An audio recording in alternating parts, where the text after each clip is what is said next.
Салам алейкум. Витаю вас, друзья. Добрый вечер. Аят, приветствую.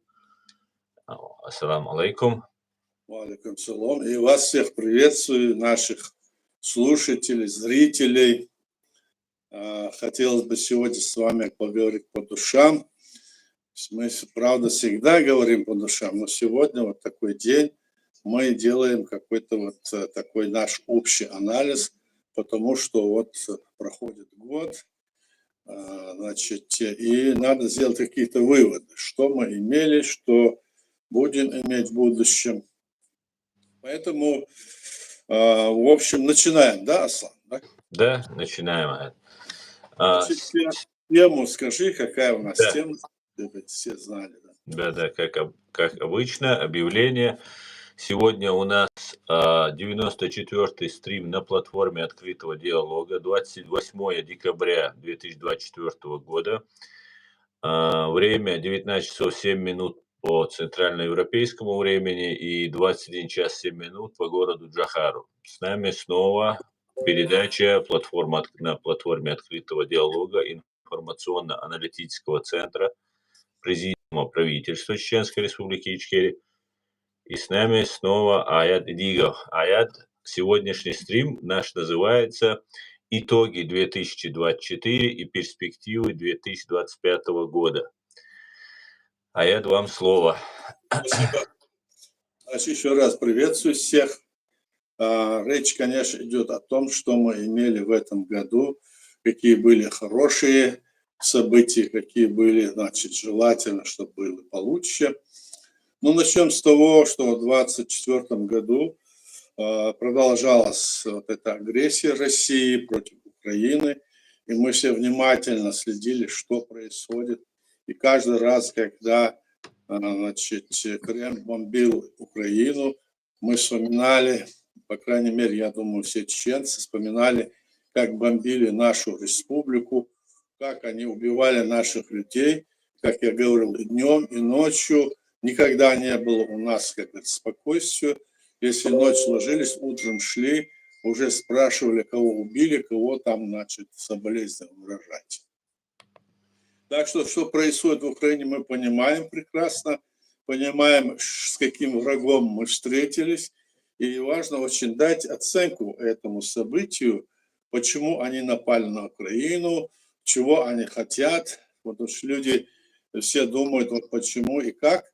Ну, так вот, общую оценку, может быть, сказать, у каждого своя, но мы можем сказать, что это такое. С моей точки зрения, с точки зрения нашего правительства, легитимного правительства, которое есть у нас в зарубежье, это президиум правительства, других никаких нет, чтобы знали все наши гости. Нет и не было, потому что остальные все это беженцы, которые приехали сюда, или самозванцы. Но вопрос не в этом сейчас. Дело в том, что какие события. Вначале, когда в 1924 году все это, значит, продолжалось, нам казалось, что все же скоро Украина их, значит, вышибет всех. Вся вот эта ситуация покроется, скажем, мраком для этой империи, то есть изменится власть, изменится структура власти в России, или она развалится. Случилось это или нет? Конечно, это не случилось. И многие, значит, аналитики предсказывали, что Россия, она будет биться, в смысле не Россия, а сам этот диктатор, империя, она будет биться до последнего, посылать туда своих людей, чтобы они умирали. И это так и случилось. Что за это время мы видим? За время этой войны, вот за этот год мы увидели, что в Украине, значит, мы имеем. Имеем только то, что Россия все время нападает, и она ставила свои цели захватить, скажем, чуть ли не всю Украину за 3 дня, помним с вами, так? Говорили о том, что они вот-вот сейчас побьют всех, все пойдут парадом. Это не случилось. Фактически Российская империя со своими войсками остались почти на тех же рубежах, которые у них были с 2014 года. То есть у них вот эти восточные территории, небольшое продвижение по скажем, там небольшое продвижение в одних местах, значит, у них обратная так ситуация. Они просто бомбят, бомбят и бомбят, посылают ракеты и убивают украинцев. Это для чего? Это для того, чтобы сломить дух украинцев. Я помню, когда мы в 96 году, значит, надломили хребет этой империи тогда, в 96 году, когда они уже более 1,5 года на нас, вернее, почти 2 с лишним года они на нас вот это все устраивали над нами, эксперименты, завозили туда разных рода людей, начиная от Дальнего Востока и кончая близлежащими республиками, людей. Как сегодня, они собирали всех людей и посылали к нам. А те упражнялись на убийстве наших людей в разных там, значит, помещениях, ставили наших людей, разбегались и стреляли в них, убил или не убил сходу. Представляете, это делали люди, которые являются, ну, скажем, сами имперцами, то есть пленными или, скажем, сами являются рабами этой империи. Сегодня то же самое происходит в Украине. Россия снова направляет их людей, также они бьют, также они убивают людей, хоронят их, пытаются спрятать все это. И поэтому то, что сегодня Украина вот так вот выдержала вот эти атаки, и более того, она еще зашла на территорию России, захватила, значит, часть России в Курской области. Это вообще, я считаю, что очень важный момент. И с другой стороны, очень важно было то, что европейские страны, прежде всего Америка, и, ну, и другие американские штаты, я имею в виду Канада и другие, тоже помогали Украине. Они давали, значит, финансировали как могли, они финансировали, значит, давали орудия, давали, значит, самолеты, танки, это мы знаем. Но, как выяснилось, все, что было тогда давалось, оно было недостаточно для того, чтобы вот так вот надломить хребет этой империи. Недостаточно. Быстро сообразив свою ситуацию, они начали, я имею в виду Путин и его команда, начали, значит, привлекать к этой своей войне Иран, Северную Корею, Китай, ну, естественно, и другие. Все санкции не действовали, фактически не действовали. За это время эти все санкции сыграли обратную, так сказать, реакцию, обратно получили. Наоборот, у них получилось повышение всех по тайнам, они, значит, все продавали, у них это нефть и газы, там лес и другого всего, как говорится, до отбоя. И они фактически уже набирают людей, платят им вначале там 200 тысяч, 500, миллион, до 4 с лишним миллионов каждому воину, который идет убивать украинцев, они платят, и они идут и туда. Но, к большому сожалению, туда направляются и чеченцы из Чеченской Республики. Они идут туда, но мы знаем по нашим вот общим таким, значит, контактам, еще мы знаем, что все, которые там находятся, они не знают, как от этого избавиться, пытаются не пойти туда. Придя туда, они пытаются тоже как-то, значит, не воевать, не делать того, что от них требует российская армия. Я так это наблюдаю. Потому что они, как бы, значит, не находятся в боевых действиях в основном, но где-то там что-то и как-то вот их показывать, и Москва хочет их выставить тоже таковыми. Ну, это, конечно, руководство этой, значит, республики, вот эти вот марионетки, они пытаются как-то отличиться перед Москвой, а сами люди этого, я насколько понимаю, они не хотят и не желают там воевать. Это однозначно мы знаем, и придет время, когда они об этом расскажут. Но есть и такие, конечно, мерзавцы есть, здесь говорить ничего не надо, ничего мы не можем сказать. Есть и мерзавцы, которые идут, хотят на этом деле заработать, есть и такие, потому что они есть во всех, как говорится, народах, в любом народе. Когда на нас шли вот с этой войной, вообще почти все народы, которые были в Советском Союзе, их представители приходили убивать нас. Вот такая горькая ситуация была тогда. Ну, дальше что можно сказать? Те действия, которые, значит, планировал реализовать Кремль за эти, скажем, 2 года, скажем, войны, не получилось. Это самый главный итог.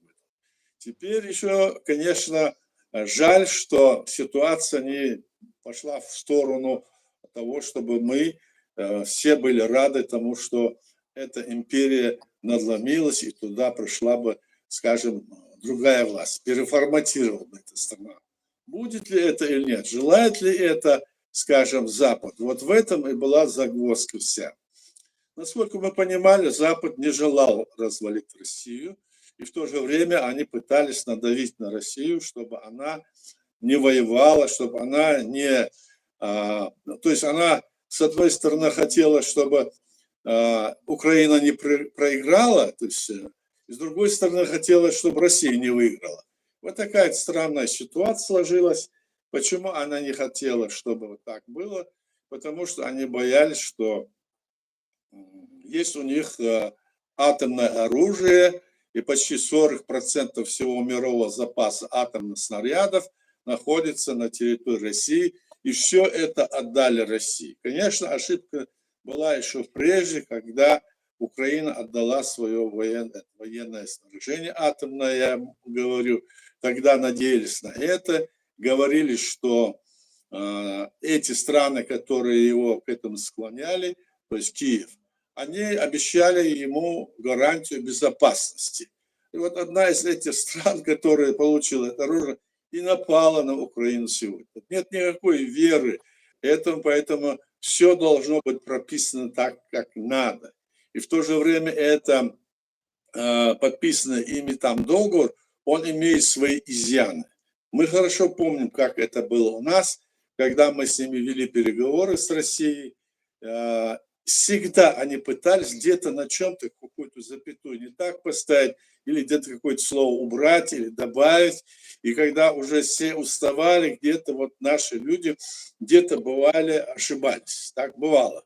Это мы знаем. И в то же время и сейчас, вот как говорится, и вот передача этого оружия тоже с Украиной случилась. Потом вот эти Минские соглашения, потом это эти Стамбульские соглашения. Не соглашения, а просто подписанные документы, которые не подтвердила власть.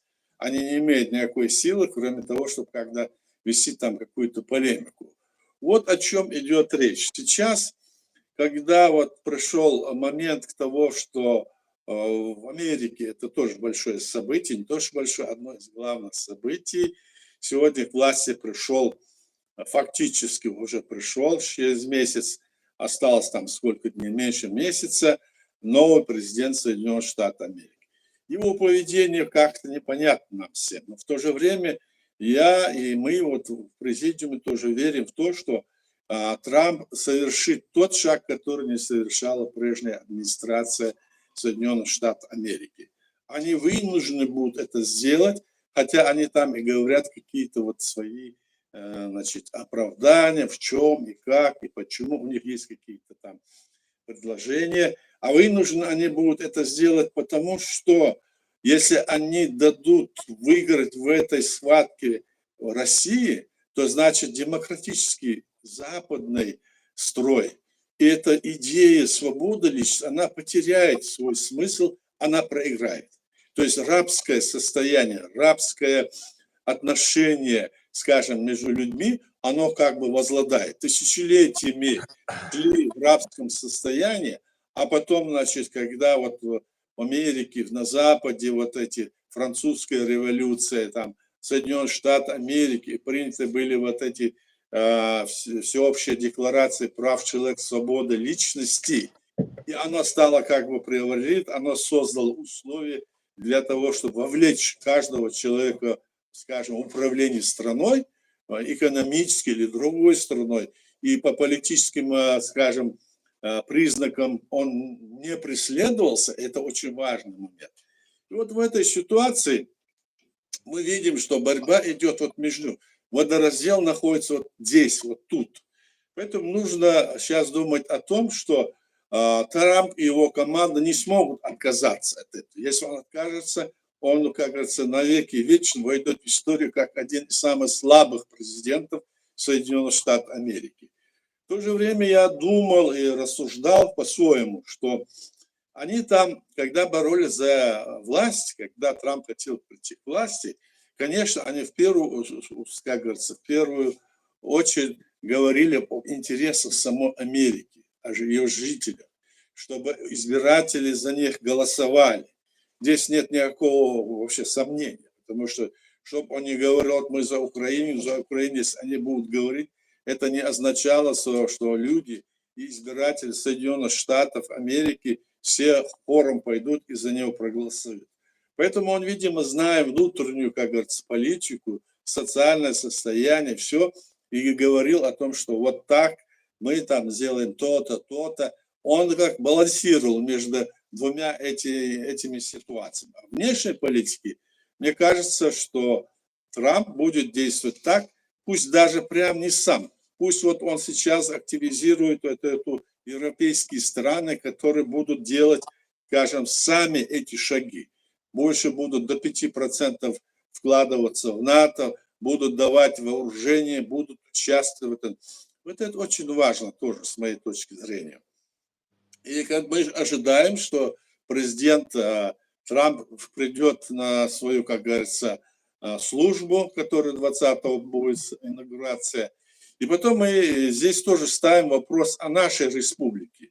Что будет с нашей республикой? Что будет с нашим народом? Многие люди вот в мире и наши друзья, конечно, знают много о нашей республике, но в то же время забывают часто, потому что забывается не только это. Нам, помните, как-то мы спорили там у себя там дома, помню, первый президент говорил. Вдруг он сказал, а вы знаете, что происходит в Гондурасе? А многие сидя не поняли, что такое даже Гондурас. Представляете? А что такое? А это страна. И она гораздо больше по территории. И это. Так что вот такое состояние может быть в отношении нашего государства. И чем активнее мы будем, справедливее защищать наши интересы, тем более, что в 1991 году при развале Советского Союза мы одни из первых создали свое государство в рамках современного международного права. Москва утверждает, что мы, мол, вышли из этой России, там, что эта Россия, мол, не отпускает нас. Так мы не имеем никакого отношения к этой России. Мы создали свое государство при развале СССР, выйдя из СССР, мы создали свое государство раньше, чем это Российская Федерация России. Это очень важно. Есть подтверждение этих документов, есть все обоснования. Несмотря на это, российская пропаганда ведет работу против нас, утверждает, что у нас не было государства, что мы террористы, бандиты.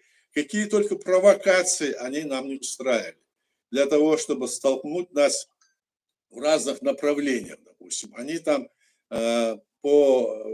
скажем, по населению, значит, горные чеченцы, плоскостные чеченцы, там, значит, тверские чеченцы, другие, что там, тейповые разные, столетние, 200-летние там родовые эти вопросы поднимали, говорили, что мы не единый народ. Что только не делали эти люди, потом, в конце концов, они нам подсунули религиозное противостояние, чтобы был якобы, что чеченцы, которые в религиозном отношении верующие, что они, оказывается, не верующие, а еретики. И тогда все наши старейшины сполошились и чуть ли не забыли о том, что на нас напал враг. То есть главный-то враг это организовал, и некий там Дугин, Александр такой, есть фашист. Это он потом рассказывал, как он учил всех, как он учил и Путина, и других, что надо делать. И вот таким образом у нас, когда кончилось весь ресурс человеческий, экономический, и когда против нас на этой основе против нас за Россию выступили все вот страны Запад, в том числе и Америка, Клинтон там говорил, давайте, значит, решите этот вопрос малой крови, давал им деньги, 10-6 миллиардов там долларов. То есть мы оказались в вот такой ситуации. Сегодня, когда мы видим, что после нас, когда мы вот столько бились и мы вынуждены уйти в подполье, а часть наших людей была направлена за рубежи, чтобы мы здесь организовали свою ячейку, чтобы мы были представители от нашего государства. А в это время мы берем этот период, берем и говорим, что мы боремся за сохранение нашего государства, которое оккупировано, за его деоккупацию, и рассказываем всему остальному миру, что происходит. А то, что происходит, мы говорили много. Если будут вопросы, я здесь буду отвечать, и мы будем обсуждать эти вопросы. Происходит так, что на Запад были направлены только представители нашей власти, а на Запад были направлены, скажем, в кавычках, самостоятельно оказались некоторые беженцы, которые оказались здесь на Западе и начали из себя незаконно выставлять себя властью нашего государства. Поэтому с этим мы не согласны, и мы говорим и обоснование даем, что вот такая ситуация. Задача состоит сейчас в том, что мы ожидаем, что Украина победит, и она должна победить. Не просто там отдать свои территории и заморозить эти все свои, как говорится, территории, мол, как это, скажем, было в Германии, как это сейчас есть в Корее и в других местах. Ну, скажем, мы с этим не согласны, не то, что не согласны, мы считаем, что это неправильно, потому что это может оказаться одним из главных ошибок. Что делать тогда, говорят? Делать, наверное, надо так. Или, мол, остановим войну и станем, мол, такими-то крепкими, сильными, укрепимся. Но в то же время мы не должны забывать все, что за это время, которое мы дадим Кремлю, он тоже начнет укрепляться. Значит, все те вопросы, которые касаются, скажем, Чеченской Республики, Грузии, скажем, Молдовы, Белоруссии, самой Украины, это все пока что приостанавливается и дается время господам из Кремля закрепиться, укрепиться и снова напасть. Как этот вариант рассматривать? Что будет с этим делом будет происходить? Что на это говорят украинцы? Говорят, уже какой-то там чуть ли опрос не произошел, там многие за то, чтобы так было, другие иначе говорят. Но наше мнение такое, что если это сдать им, то оно снова придет. Я хочу вам сказать, что на нас эта Россия нападала 5 раз, 5 было агрессий.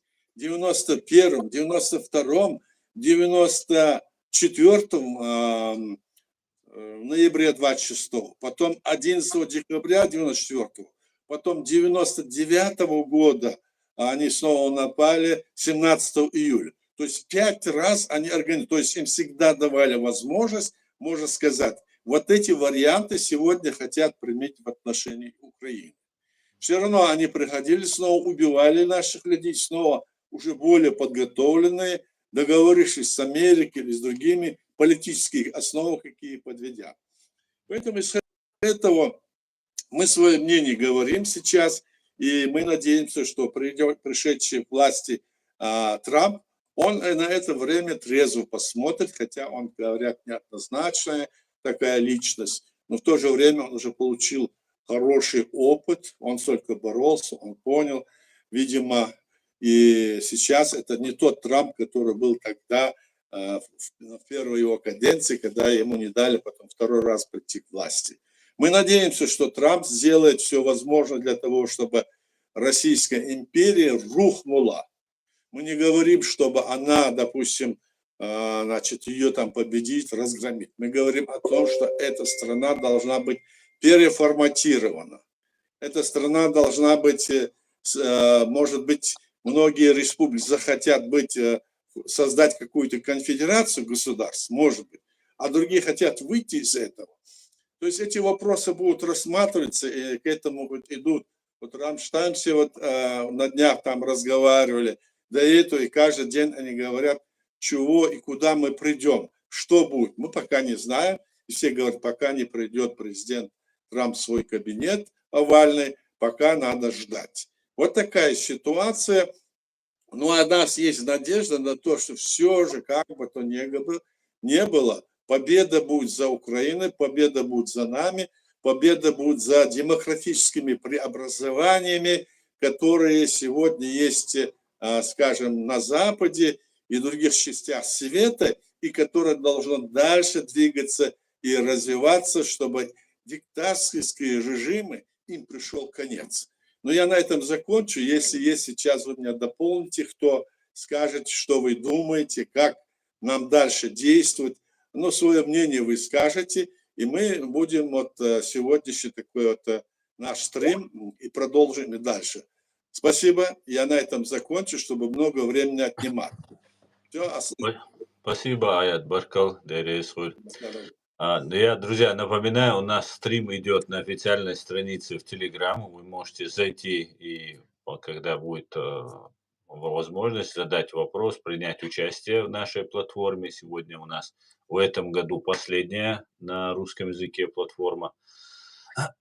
Также у нас стрим идет в YouTube-канале, на канале Reality и в TikTok дополнительно Аслан Арцуев канале. Вы можете писать свои комментарии, и я их буду зачитывать, или же непосредственно вы сами можете, как я сказал, зайти в Telegram и там уже непосредственно сами принять участие.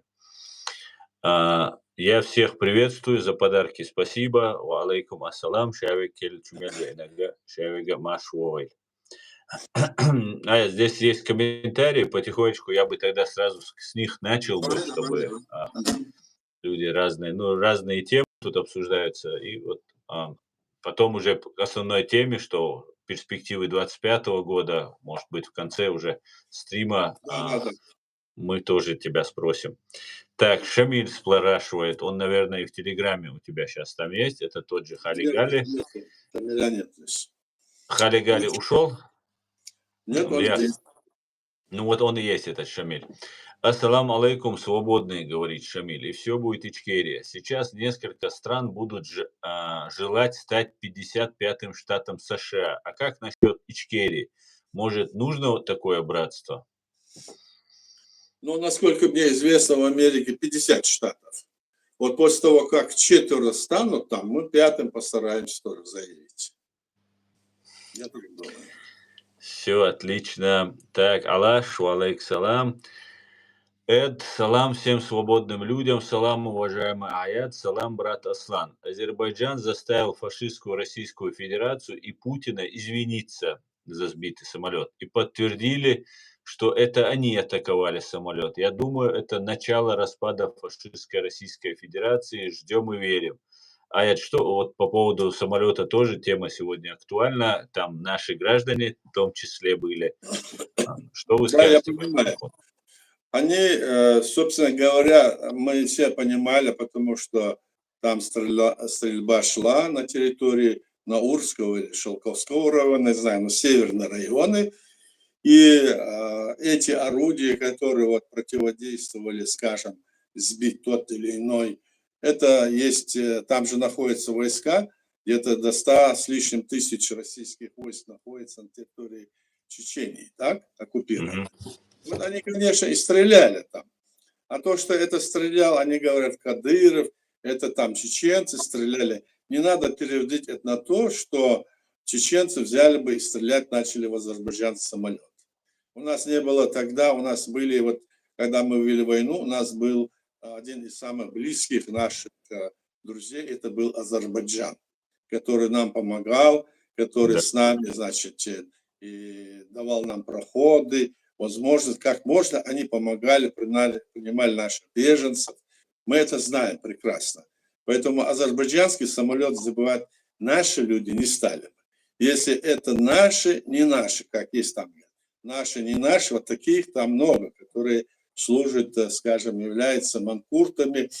И я не думаю, чтобы им даже доверили это. Может быть, им не доверили бы даже эти вот выстрелы делать. Они могли бы стрелять из каких-нибудь там мух или с автоматов, пулеметов, но чтобы ракету пустить, им вряд ли дали. Я что думаю? Так, конечно, здесь определенно виноват Кремль, который вот это все знал, и, наверное, это знал прекрасно и Путин. И это запланированная акция для того, чтобы вот так вот где-то, как вот ты писал там, вот это дать удар против этой ситуации, которой Кремль потерпел поражение в Сирии. Они оттуда убежали все снимаются, И здесь они вот по Азербайджану, зная, что он друг Турции, они по нему ударяют. Тоже здесь есть смысл в этом, я так тоже думаю. Так что в любом случае это человеческая ненавистническая империя, и эти люди, они готовы убить не только, скажем, нации, другие национальности, там, любой из нас. Они готовы убивать всех, и своих, и чужих, и не пускают, да? Вот что я думаю по этому поводу, и согласен с тем, что мы все, те люди, которые находимся, скажем, на территории постсоветского пространства, должны немедленно объединиться. Я, наверное, сказал немедленно быстро, а я думаю, еще быстрее мы должны были объединиться и иметь свое, как говорится, потайное единство, которое мы могли бы делать, помогать друг другу. Если есть, конечно, и другие страны, но мы должны понимать, что созданная ныне вот эта империя в 1992 году, она создана незаконно. И вот почему. Потому что после того, как эти народы, которые вышли из Советского Союза, как только разрушилась империя, все эти народы, все эти республики стали фактически государствами. Но у них не было оформлено как государство. Нужно что-то делать там, чтобы референдум провести, избрать власть, там, президент, парламент, другое, все как нужно. Это у них не было, и они еще там сидели, тогда еще коммунистические руководители сидели, которые были еще в Советском Союзе. С ними договорившись, незаконно они подписали вот этот федеративный договор и лишили вот эти все республики, скажем, я за Российской Федерации говорю, лишили эти республики, лишили права принять участие вот в выборе своего пути дальнейшего. Эти коммунисты подписали и незаконно, значит, подписали 31 марта 1992 года. А затем через год они начали и это, значит, против этого выступили, расстреляли свой Верховный Совет и уже приняли даже незаконную конституцию, которую вписали Чеченская республика, которая никогда не была в их составе и не подписана какие федеративные договоры. Поэтому мы переименовали нашу республику Чеченская республика Ичкерия. Вот такие вот вещи были. Конечно, в любом случае, то, что мы сейчас говорим, это говорит о том, что мы должны вот это все понимать и объединиться. По-другому ничего не будет. Конечно, это очень трудно, потому что во власти сидят те же вот люди во многих республиках, которые освободились, сидят еще власти имперские.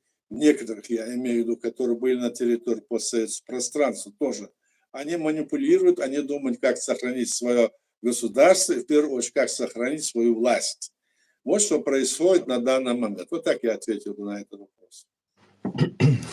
Спасибо, благодарю, Аяд. Так, Маршал Душик, Аслан, на Facebook не добавляешь, желаешь ли? Друзей, извиняюсь, что вопрос.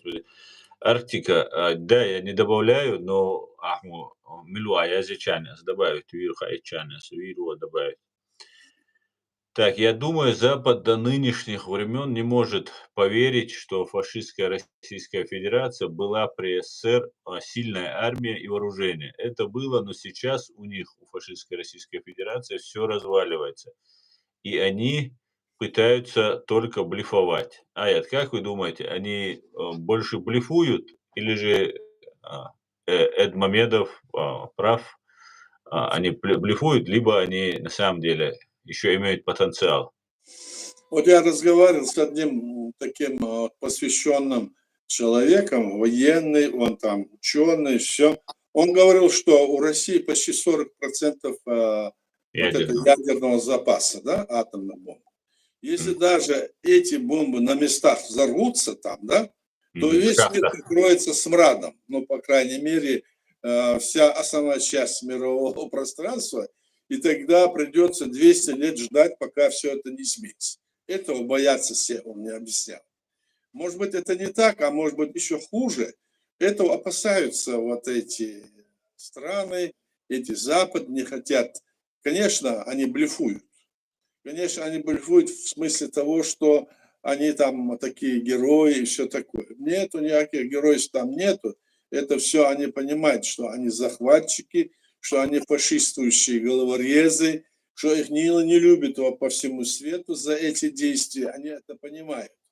и в то же время у них нет таких вот, скажем, оборудований, скажем так, военных успехов, которым бы они могли говорить, что они такие крепкие. Нет у них этого. Мы это видим. Они еще в 96 году наш народ встал и практически изгнал их всех, поставил их, собственно говоря, тогда на колени, и они вынуждены были убраться.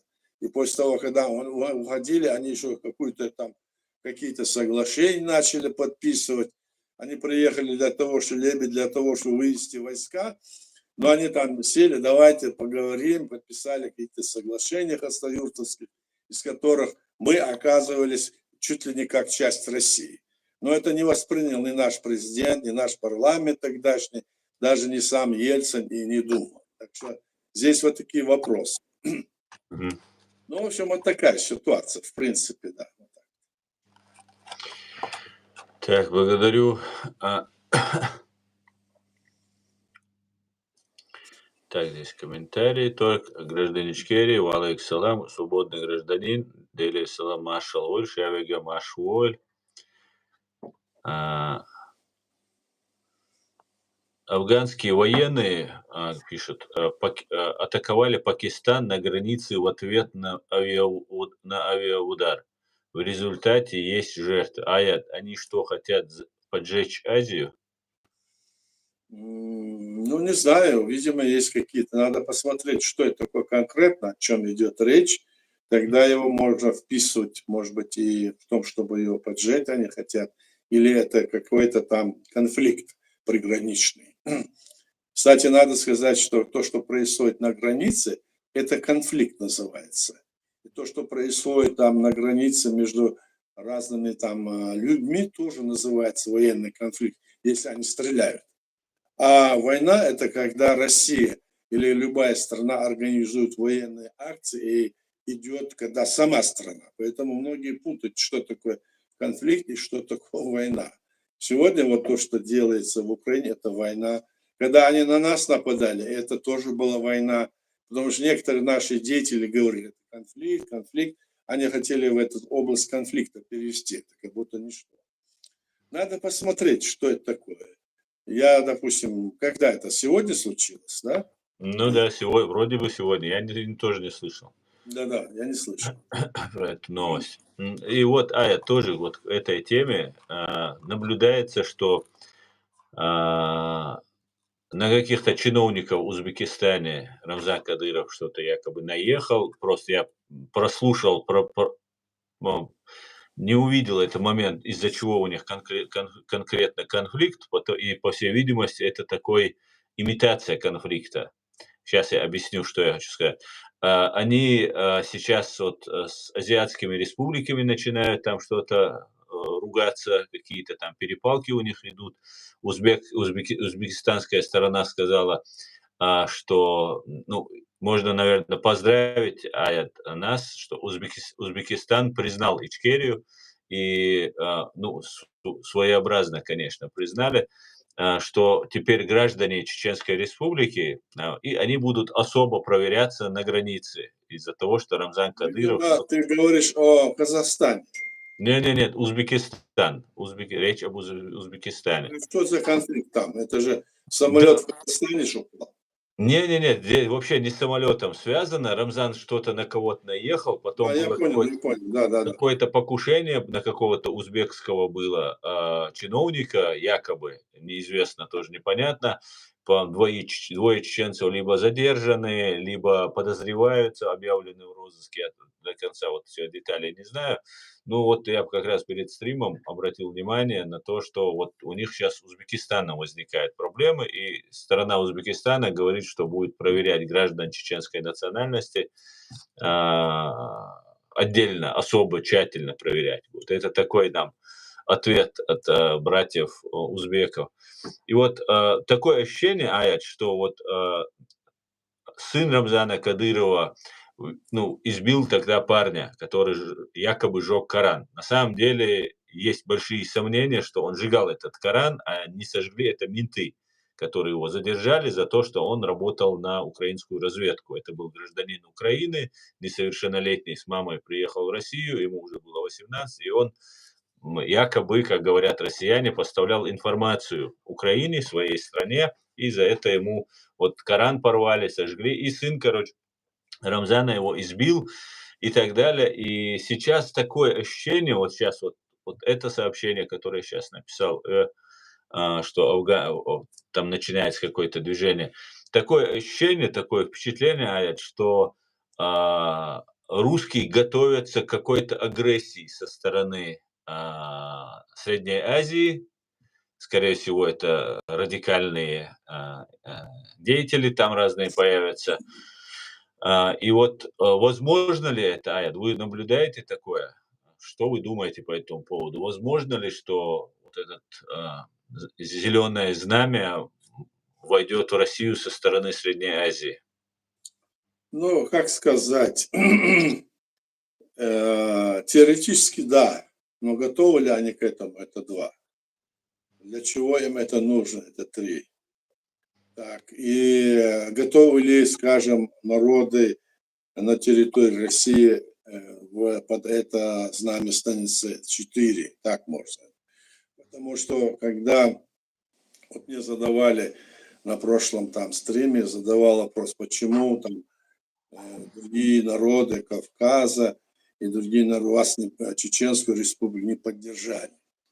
Я им ответил коротко, потому что во власти всех этих республик оставались прежние коммунистические деятели, которые боялись потерять эту власть и хотели ее сохранить. И, естественно, они, как и Путин, то есть, ну, как и Путин, и как Ельцин, были против нас. Сейчас эти деятели, которые сидят во главе этих республик, России и других, вот, скажем, диктаторских режимов, они, конечно, будут искать разные варианты для того, чтобы вовлечь в это пламя, и чтобы оно зажглось. Потому что войны-то начинают не народы, а всегда начинают власти. Они начинают власти. Народа нигде не было, чтобы народ шел. Это просто организовал какой-нибудь там диктатор или какая-нибудь там команда, управляющая страной. И они начинали вот это все подводить основу, что-то якобы, мол, против всей нашей нации или нашей цивилизации, или это против нашей религии. Вот это все организовывая. Те, которые стоят за этим всем вот этим хаосом военным, да, они сидят спокойно, они не воюют, а организовывают вот такие вот столкновения, в конечном итоге ища для этого себе выгоду. И в этом случае тоже, наверное, самое. Я так думаю. Очень, да, странное поведение. Рамзана они готовили все это время как защитник Корана, сунный, лидер мусульман, там чуть ли не конкурент Эрдогану он строился, и Путин, даже говорят, относился к Эрдогану как чуть-чуть рангом пониже, и как бы стоял над всей этой сваркой. А теперь наступает вот эта развязка, для чего нам строили на маленькую республику 1400 мечетей, зачем все вот это делалось, теперь становится потихоньку ясным. Это, я так полагаю, они нам собираются снова разжечь. Да, извини. Я думал, ты закончил. Я закончил. Я думаю, что они стоят 1400 мечетей, они нам не помешают. Но главное, лишними не будут. Главное другое, чтобы они восстановили всю промышленную там основу, которая у нас была. Этого нет. Вот этого нету. Фактически там или какую-то курортную зону они хотят создать, чтобы у нас не было, скажем, ресурсов для того, чтобы и иметь возможность в случае нападения противодействовать. Все зависит сегодня от Москвы. Там, чтобы не говорили, что вот тот там управляет, или Кадыров, или другой, что он там самостоятельно все это делает, или он что там станет там за независимость нашей республики, или что-то это будет делать. Это просто разговоры, которые из области фантазии. Это не может быть, потому что не может быть практически, потому что это не воспримется так. Если это будет в какой-то степени, оно будет просто организовано Москвой для того, чтобы создать себе какие-то там преференции, сказать, что вот они, вот видите, было так, давайте нас простите, то чтобы как-то, значит, скрыть свою вот эту сущность вернее. Вот такая ситуация, понимаете? Поэтому я не думаю, что то, что они хотят сейчас организовать и с Узбекистаном, и, может быть, и с Таджикистана. Таджикистаном, но везде они пытаются. Они, вот видите, берут там. Они не берут ни одного там, скажем, русского, так? И не называют, где у них русская республика. У них русской республики нет, так? Но и русские такие же бедолаги, в основном это все. Они же такие же бедолаги, они не понимают, что происходит. Просто им сказали, вот мы выше вас всех, а это все, а это наши ниже, это наши рабы. И они в это верят слепо. И вот так себя ведут.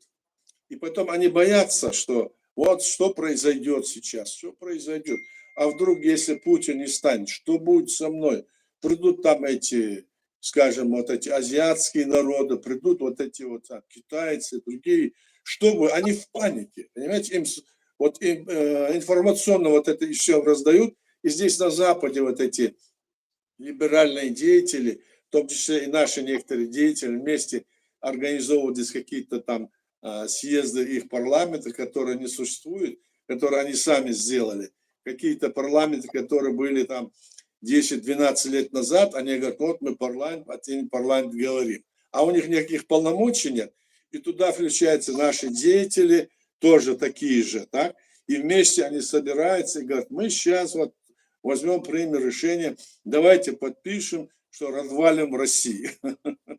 И все они подписывают официально, какие-то документы принимают, а эти документы ничего не означают, это как раз-таки на пользу Путину, который садится там и говорит. Вот смотрите, что получается дальше. Он дважды выступал, я слушал, может и больше, где он говорил, это там на Западе находятся вот такие-то деятели, они там, значит, против нас. Это, мол, власовцы, которые были в Вторую мировую войну. Вот они хотят, чтобы мы все, наши братские народы, столкнулись, чтобы кровь лила между нами. Не верьте им. Ну, я своими словами говорю, верить нельзя. Мы не будем друг с другом драться, надо против них выступить. Надо вот это первое, это главное. Они хотели нас это рассказывать. А простой народ что знает? Что у них в голове-то? Они не знают, простой народ.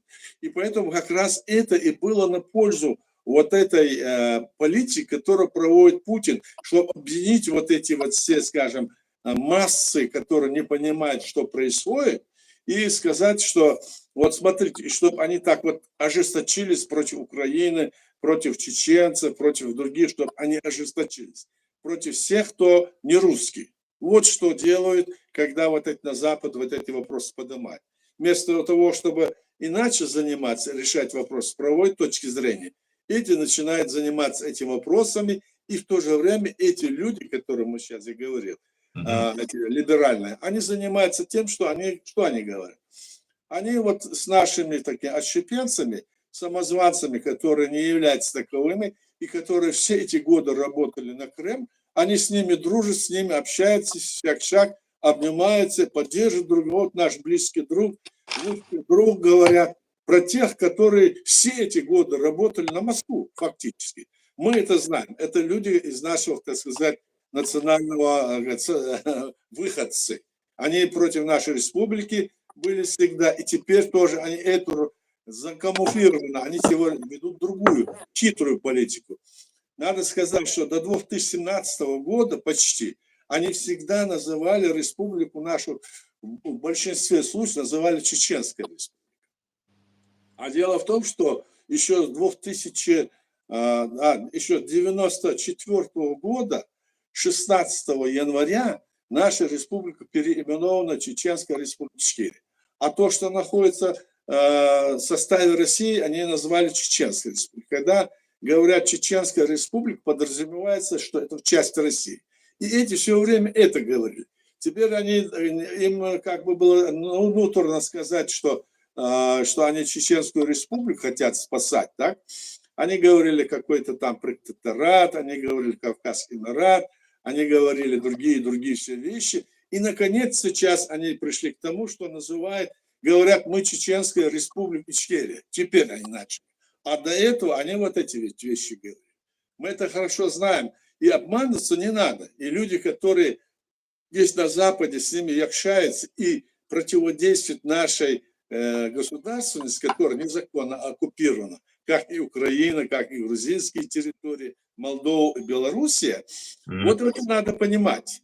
Поэтому все, которые говорят, а вы обратите, теперь они сели, говорят, вот мы основоположники, там, или как, чеченское государство. Соответственно, эти вещи говорят. А им, основатели. Да, основатели. А им верят. То не то, что верить, это пропаганда идет. Это пропаганда, поверьте, людям, которые вам это вот говорят. Не только я и другие. Это агентура российская. Все, что они принимали, все документы, которые они принимали прежде до этого, все против нашего государства и все в пользу Кремля. А как они могут быть в пользу теперь Украины, если так? Вот вопрос задается. Им говоришь, вот в Украине они находятся там, они с ними некоторые силы их поддерживают. Понимаете? Но там тоже, конечно, такое сложное положение в Украине само, так? Но я думаю, с этим надо вот полностью разобраться в чем-то. Или это какая-то игра. Они, наверное, знают, кто они такие. Но в то же время они признали наше государство как оккупированную страну нашу, как это и Грузия признала, и они признали, Украина. Но наша территория, да, оккупирована, да, значит, они признали геноцид нашего народа со стороны власти России. Мы хотели, чтобы у нас были какие-то, значит, уже какие-то межгосударственные дипломатические отношения, но этому пока поставлен барьер. Они не дают это. А эти вот самозванцы бегают, мы с ними друзья, мы с ними договорились, мы признали. Но тогда покажите, если вы это признали, мы тогда свою точку зрения скажем, что это такое и как. Ну, в общем, вот такая ситуация, Слава. Баркалая, ДРСУ. Так, если украинцы пойдут на перемирие, они горько об этом пожалеют, говорит свободный гражданин. Аят, вот две точки, я, конечно, согласен с тем, что вы говорите, что вот свободный гражданин сказал, но есть другая полярная точка зрения, где что украинцам сейчас тяжело, им нужно взять перемирие, внутри Украины агенты, очень пятая колонна, там КГБ там, и так далее, и что силы, которые освободятся с фронта, можно будет задействовать для того, чтобы зачистить внутри вот эту пятую колонну и так далее. Нужны ли эти силы, во-первых, не хватает ли, что есть, и что из этого, что лучше, Аят? Выиграть день и завтра поражение, или же продолжить, стиснув зубы, бороться? Но сейчас мы не знаем, какой действительно вариант в этом плане скажет Трамп, который в этом вопросе будет действовать. Но если они вот согласятся с тем, чтобы отдать свои территории или заморозить их, это конец власти, это конец будет и этому. Зеленскому? Зеленскому, да. Ну, а если не договариваться? Это такая же, вот как они называют эти Будапештские соглашения у них. Да, меморандум.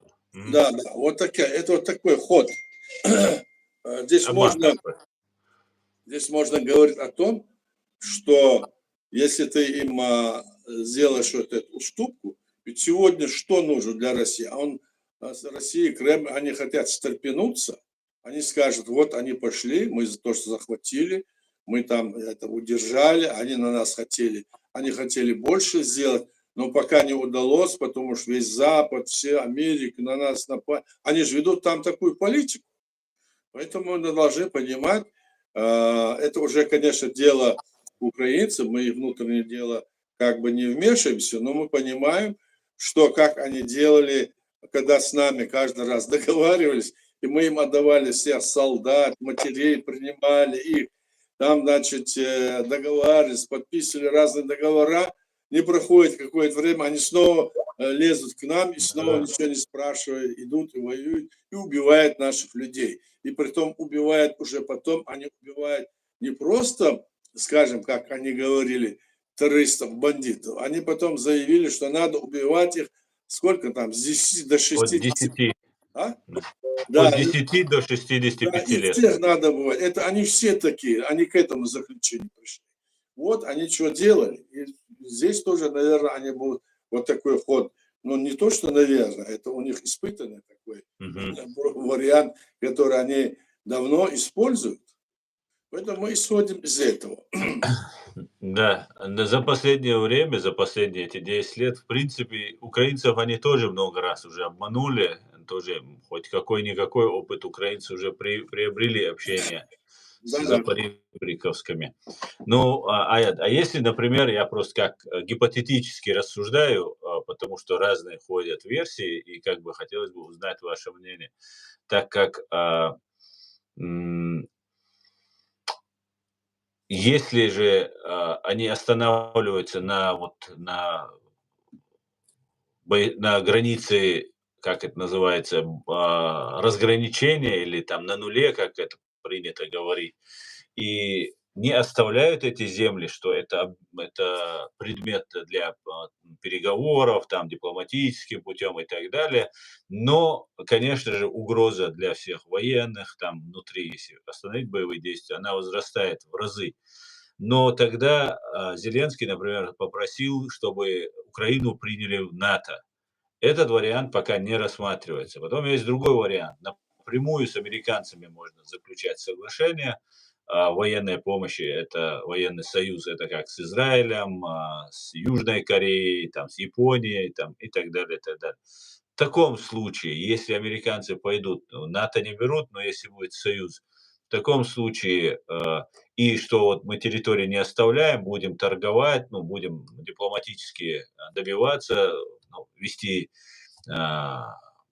переговоры и так далее. В таком случае власть Зеленского останется, сохранится ли? Как это повлияет на репутацию США, Запада и Трампа лично? И возможно ли вообще такое? Я знаю, мне кажется, что в этом случае есть тот вариант, что на это Путин не пойдет. Мгм. Потому что в этом случае, как мы знаем, расширилась граница стран НАТО. Мы знаем, там Финляндия, Швеция и другое. Так?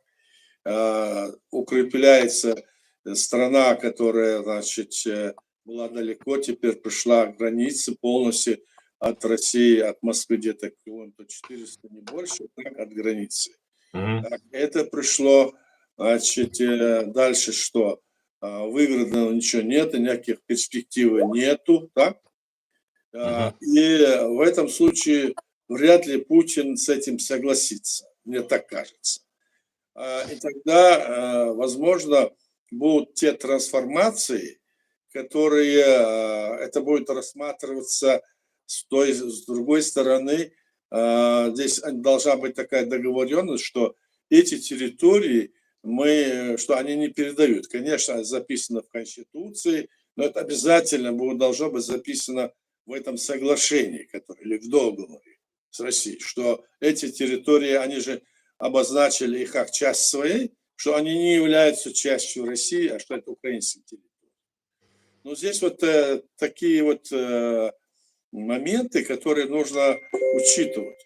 Будучи вот на этих, скажем, переговорах, мне удалось там выслушать, как они себя ведут, как они крутят. Они могут там и пытаться обмануть, и подкупить, и там надавить, и обмануть, ну, все что угодно. Поэтому там должны быть жесткие, на переговоры должны быть очень жесткие, очень прекрасно понимающие люди на этих переговорах. Или за их спиной должны стоять на этих переговорах грамотные, юридически перспективно рассуждающие люди должны быть.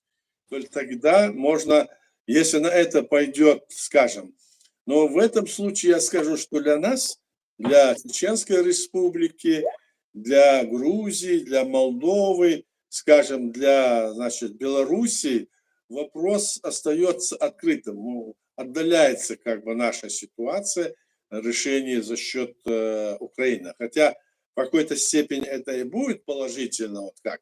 Но Россия-то даже начнется, если вот это переформатирование власти будет, то есть тогда непонятно, во что может это все вылиться.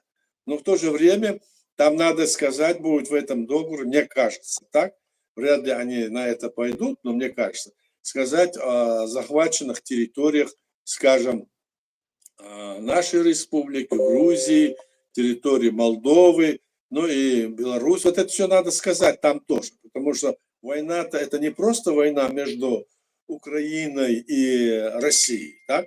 Это экспансия, развернутая Кремлем с 1994 года, 11 декабря, для того, чтобы вернуть все территории бывшего Советского Союза. И более того, надо указать еще о том, что все те территории, которые есть на территории постсоветского пространства, я имею в виду Среднеазиатская республика, Казахстан, и чтобы они, об этих тоже было сказано. Вот тогда это будет, мне кажется, на такой вариант, если они пойдут вот в этой ситуации, и если будет Запад им помогать, то, может быть, может быть, они на это пойдут. Я не знаю, не могу сказать, но я не верю, в любом случае не верю русским, не верю, я имею в виду власти имперской, не верю, им верить нельзя. Если есть хоть какой-то шанс, чтобы их сдвинуть, как говорится, с этого стула, то это надо сделать. Это я в этом убежден. Баркалайр. Спасибо. Ассаламу алейкум. Если этого рашизма не убить, он снова будет ползти, завоевывать, порабощая мир, говорит Владимир Пименов. Ну да, это я с этим согласен. Эд Мамедов. Путин признал вину по поводу самолета сбитого, но Кремль все хочет свалить на чеченцев. Это кадыровцы, говорят они. Я не заступаюсь за Кадырова, его надо судить за преступления против своего народа, но контроль над ПВО фашистской Российской Федерации – это в Генеральном штабе фашистской Российской Федерации. А я с этим согласны? Ну, когда они говорят, что это кадыровцы, тогда значит, надо сказать, а что-то это за страна? Спросить надо Путина, а что это за страна? А кому они подчинены? Давайте ведем против кадыровского режима или против кадыровского ведем санкции, там, это, давайте ее там, это не ваше, давайте мы ее захватим, давайте, пусть вот с этим соглашается, это, мол, кадыровцы. Это не кадыровцы, это Путин. Они всегда вот выставляют Кадырова, чтобы он на весь мир там защищал Россию, а сегодня, когда вот они облапушились, они на него переводят стрелки. Это понятно, что они используют это. Это понятно все. Ну, это понятно, что русские используют. Для этого они его и накачивали деньгами, этого они из него делали. Но меня удивляет, те, кто, ну, вроде бы взрослые, серьезные люди, из иностранцев, других там, того же вот сейчас вот с этой ситуации, и какие-то эксперты сидят, разговаривают, азербайджанский эксперт говорит, другой там, и рассказывают, что да, это ПВО Кадырова, это Кадыров ударил. Да какая разница, кто ударил? Нет, Ударили это говорит о том, что, который говорит об азербайджанце об этом. Это говорит о том, что он леща кидает Путину. Не будем ничего говорить. Он пытается спасти в этой ситуации Путина. И все. Да. Больше ничего там. Совершенно верно, да. Да. Вот эти люди больше всего удивляют. Так-то с Россией понятно, с Путиным понятно. Вот эти люди подыгрывают, значит. Так, они завтра скажут, на Украину напали кадыровцы, а потом скажут, что это все чеченцы, они во всем виноваты. Они, кстати, к этому ведут это все. Ведут, да. Вот это мы должны понять. Они к этому и ведут это все. Совершенно верно. Поэтому здесь надо быть в этом отношении очень внимательным. Да? Да, и даже вот, когда в Буче произошли вот эти события ужасные, когда, российские военнослужащие там устроили резню, перед тем, как войти в Киев, они уже подготавливали себя, накручивали и запугивали население, вот этими ужасными вещами. Есть такой расследователь Христо Грозев. Да-да. На голубом глазу абсолютно без проблем заявляет, что там были чеченцы. Хотя сами же западные расследователи установили, что никаких чечен, ну там, по-моему, один призыв из Грозного, из Чеченской Республики есть. И то непонятно, чеченец он или нет. Там установлено, кто убивал, кто выводил, кто содержал вот этих местных в подвале, там потом их выводили завязанными руками, расстреливали там, и так далее. И все равно даже Папа Римский дошло до того, что Папа Римский заявляет, что ну, вроде бы святой человек, ну, святой должность занимает святую, конечно. Я убежден, что это абсолютно Божий, наместник Бога. да-да, фактически наместник Бога там и так далее. Но он говорит, что у русским это не свойственно. Это свойственно чеченцам и бурятам, он говорит. Жестокость, чеченцы и бурят. Такое спокойно и такое пазловое кодирование создается вот к тому, что вы говорите, что потом скажут, что это воевали чеченцы против них. Да. Никакой Ну, русской армии. Русские, украинцы братья, а это чурки не русские. это ведет, Аслан, к тому, что в конечном итоге вот эти вот церковные вот эти дела и разоблачает их суть. Что это за такая вот вера, За которая папа. они там освещают оружие, чтобы их убивать, их всея Руси, так? Ракеты там брызгает этой святой водой, мол, убивать чеченцев, украинцев, на Грозной, а другой говорит, это свойственно чеченцам. Нет, это не свойственно чеченцам. Если Папа Римский так заявлял, я не слышал, надо было... А давно он заявлял это? Это что Давно такое? это было, год назад это или Да. полгода, год назад, да-да, где-то так это Ну, было. это просто еще одно подтверждение того, что непонятно, эти религиозные Ну, деятели, коррумпированный дедушка, да, видимо.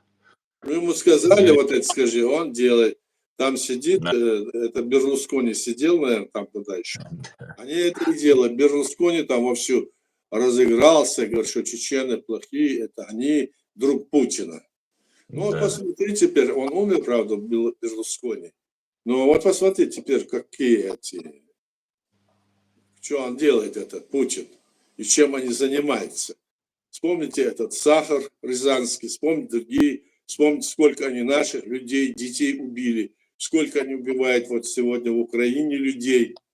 Мы должны понимать, что вот религиозная вот эта оболочка, которую они за что прячутся, это как раз есть та вот, скажем, значит, оболочка, за которую они в целом никто не отвечает.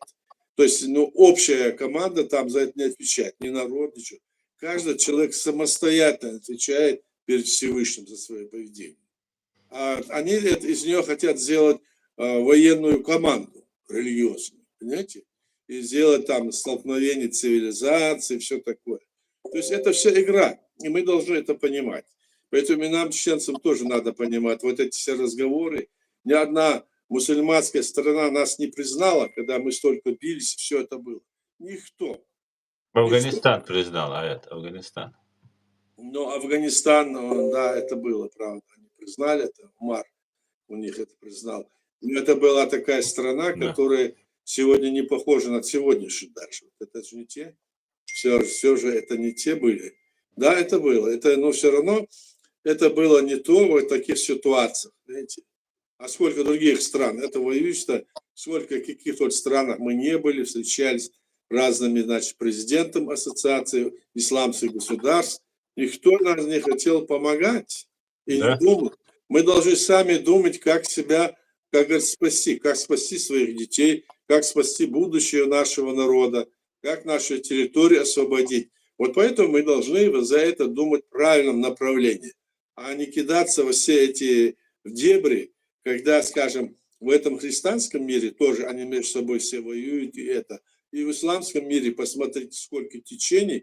И даже вот сегодня ты говоришь, они там ударили, этот из Афганистана ударил по Ирану, или эти туда ударили. Как же так? Единая вера, они еще начинают тоже биться. Что они, о чем они спорят? Почему они спорят за этот свет? Они не должны это делать. А имени кого? От имени какого, скажем, иранца или афганистанца они стреляли? Кто им давал это право? Каждый человек должен перед Всевышним отвечать сам за свое поведение, за свои дела перед Всевышним. А эти что делают? Что они здесь рассказывают нам? Поэтому мы должны это понимать, правильно к этому относиться. Мне так кажется сам. Да, такое впечатление, Аят, что во имя Бога люди убили столько людей, что даже столько Бог не дал Бог жизни не им столько. виноват в этом. Бог не виноват в этом. Я Бог не говорю, виноват, конечно. даже народы не виноваты. Народы не начинают никаких войн, никогда не начинали. Народы не начинали. Это начинали руководители. Да, То есть это кто стоял во власти, они это начинали. Они организовывали для того, чтобы свои амбиции как бы защитить. Или это. Вот что это было всегда. Покажите да, мне, где от имени народа хоть какая-то война началась. Да, начиналась война освободительная, когда на тебя нападают. Да? Это да. Это как вот, если на тебя нападают, то бывает, ты должен защищаться. А чтобы идти в захваты, все это не то. Такая ситуация. Баркал Аят. Зелим Дышним. Вопрос по новейшей истории чеченской истории. Когда парламентом Чеченской Республики Ичкерия было изменено в Конституции название нашего государства на Чеченскую Республику Ичкерия? Этому Зелиму Дышни это много раз сказано. Зелим Дышни, он прячется, кто он такой, я не знаю. Вот когда он откроется, я скажу. Второй парламент Чеченской Республики принял специальное, значит, постановление, в котором Чеченскую Республику президент Яндарбиев предложил. Он предложил несколько вариантов, и в том числе Чеченская Республика. Он несколько вариантов предлагал. Из всех этих вариантов было принято Чеченская Республика Ичкерия. Во втором парламенте это было, да. Дату я сейчас не помню, потому что все документы, все у меня... Но это было еще во время президентства, это было предложение Яндарбиева, насколько я понимаю. Изменить Ичкерию. Да. Но это предложение было, а второй парламент это принимал. Еще Яндарбиев это предложение давал. Несколько вариантов названий. Там, то. Сейчас не помню все. Конечно, я помню что-то, но точно не скажу. Но это было.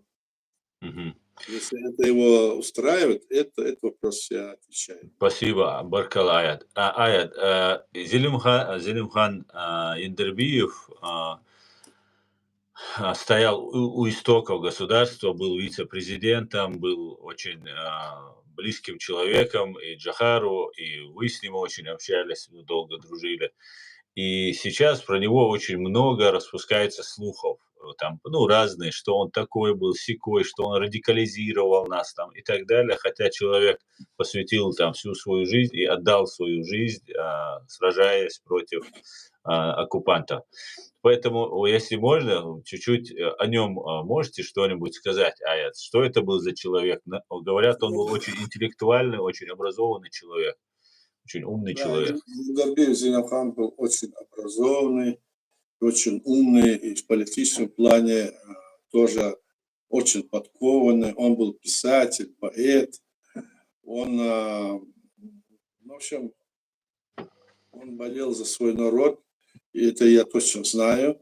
И я его очень уважал, и мы с ним были в очень хороших отношениях.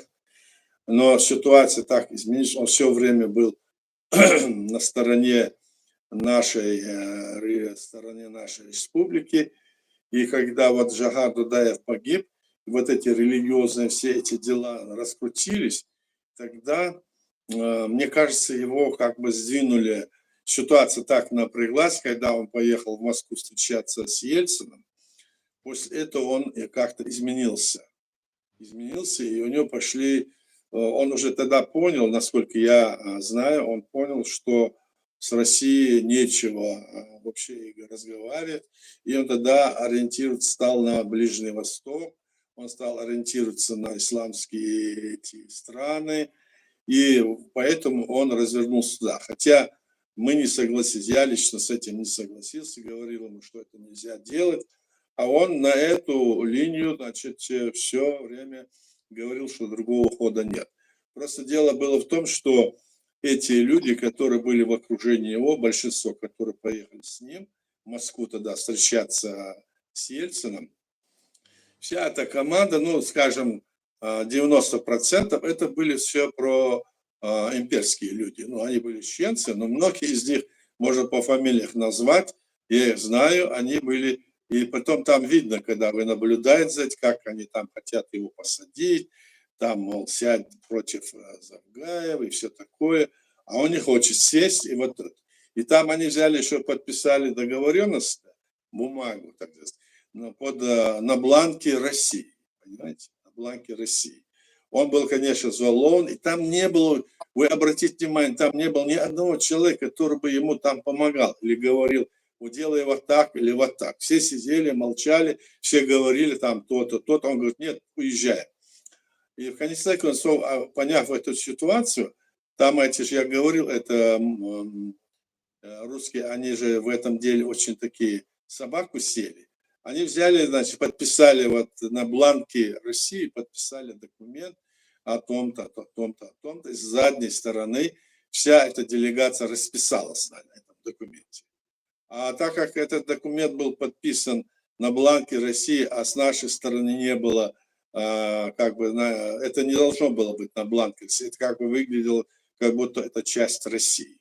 Но это не играет никакой роли, если спрашивать с точки зрения нашей Конституции, потому что в нашей Конституции любая подпись, сделанная нашими руководителями или от власти, она не имеет никакую силу, если она противоречит основе нашего государства. Так что ошибок там наворочено и до этого было много.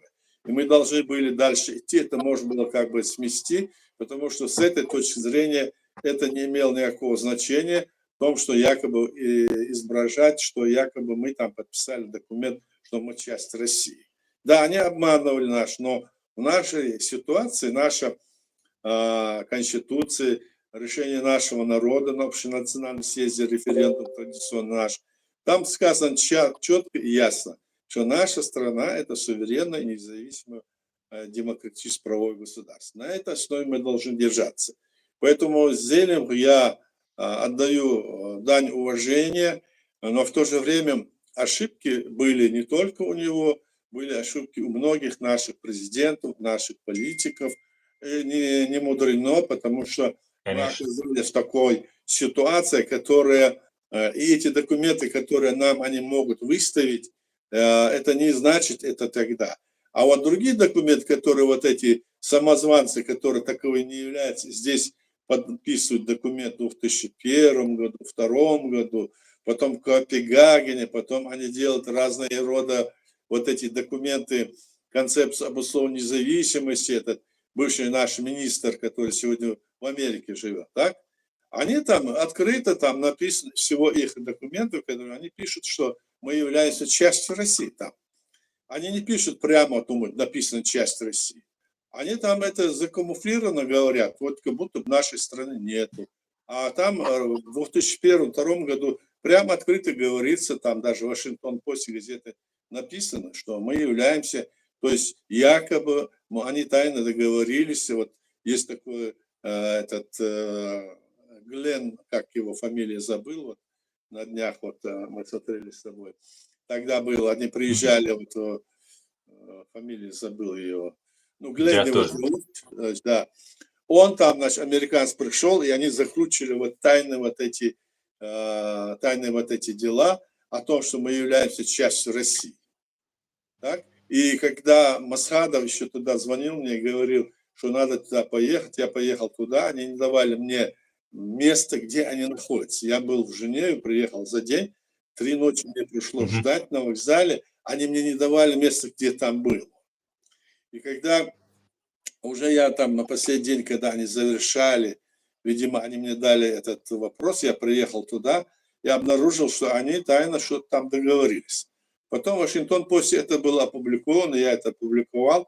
И этот Барт Стайер, который там был, этот директор Института Средней Азии и Кавказа, американский, он написал в Вашингтон-Посте, что там было. В 2001 году в начале в Женеве, потом в Лихтенштейне, что там была тайная договоренность, и там был этот был Закаев, там был этот Ахмадов, там были и другие люди наши, которые они договорились о том, что будем все вопросы решать, что мы есть часть России. Потом они собрались уже к концу около 2003 года в Копенгагене, и там приняли тоже некую резолюцию, которая называлась, ну да, резолюция, название сейчас не важно, но там есть эта резолюция, в которой сказано, что нигде не сказано слово чеченская Ичкерия, ни слова, так? Просто Сказано, что... Чеченская республика, да? Да, Просто как независимое Российская государство. Вот я об этом Конституция и и говорю. Чеченская республика. Да. Это Ага. я говорю поэтому. Потом, значит, сказано, что вопрос решения остановки войны должен решаться на основе плана Хасбулатова. А план Хасбулатова – это план, которым мы являем, якобы, по которому якобы мы являемся частью России. И этим занимался именно этот Закай и вся эта компания, которая этим сейчас занимается. И здесь. Потом они принимали массу других документов, не имея на то права. Потом при действующем президенте в 2007 году что-то еще не успел ничего сотворить и сделать, да, они еще, значит, 6 ноября заявили, что он что-то такое сделал. А он не сделал этого не было, они не могли обосновать. И эти называли себя властью Чеченской Республики, и что этот премьер-министр, а другой как бы глава государства Сараляпов, вот эти дела они все там выставляли. И эти документы все есть, это их работа. И они, когда мы им говорили, что вы делаете, покажите, где эти документы. У них не было документов, где бы они сослались на то, что то совершил президент Умаров. Этого не было. Но через месяц, правда, с лишним, Умаров появился и объявил уже не как президент. В этот день, как он это заявил, он потерял в соответствии с нашими конституционными нормами, он потерял свою должность, державу, и он даже не заявлял как президент, он заявил как частное лицо, что он создает Эмират Кавказ, что он Эмират Кавказ. Но это было месяц с лишним назад. Здесь может создаться впечатление, что это было по договоренности даже.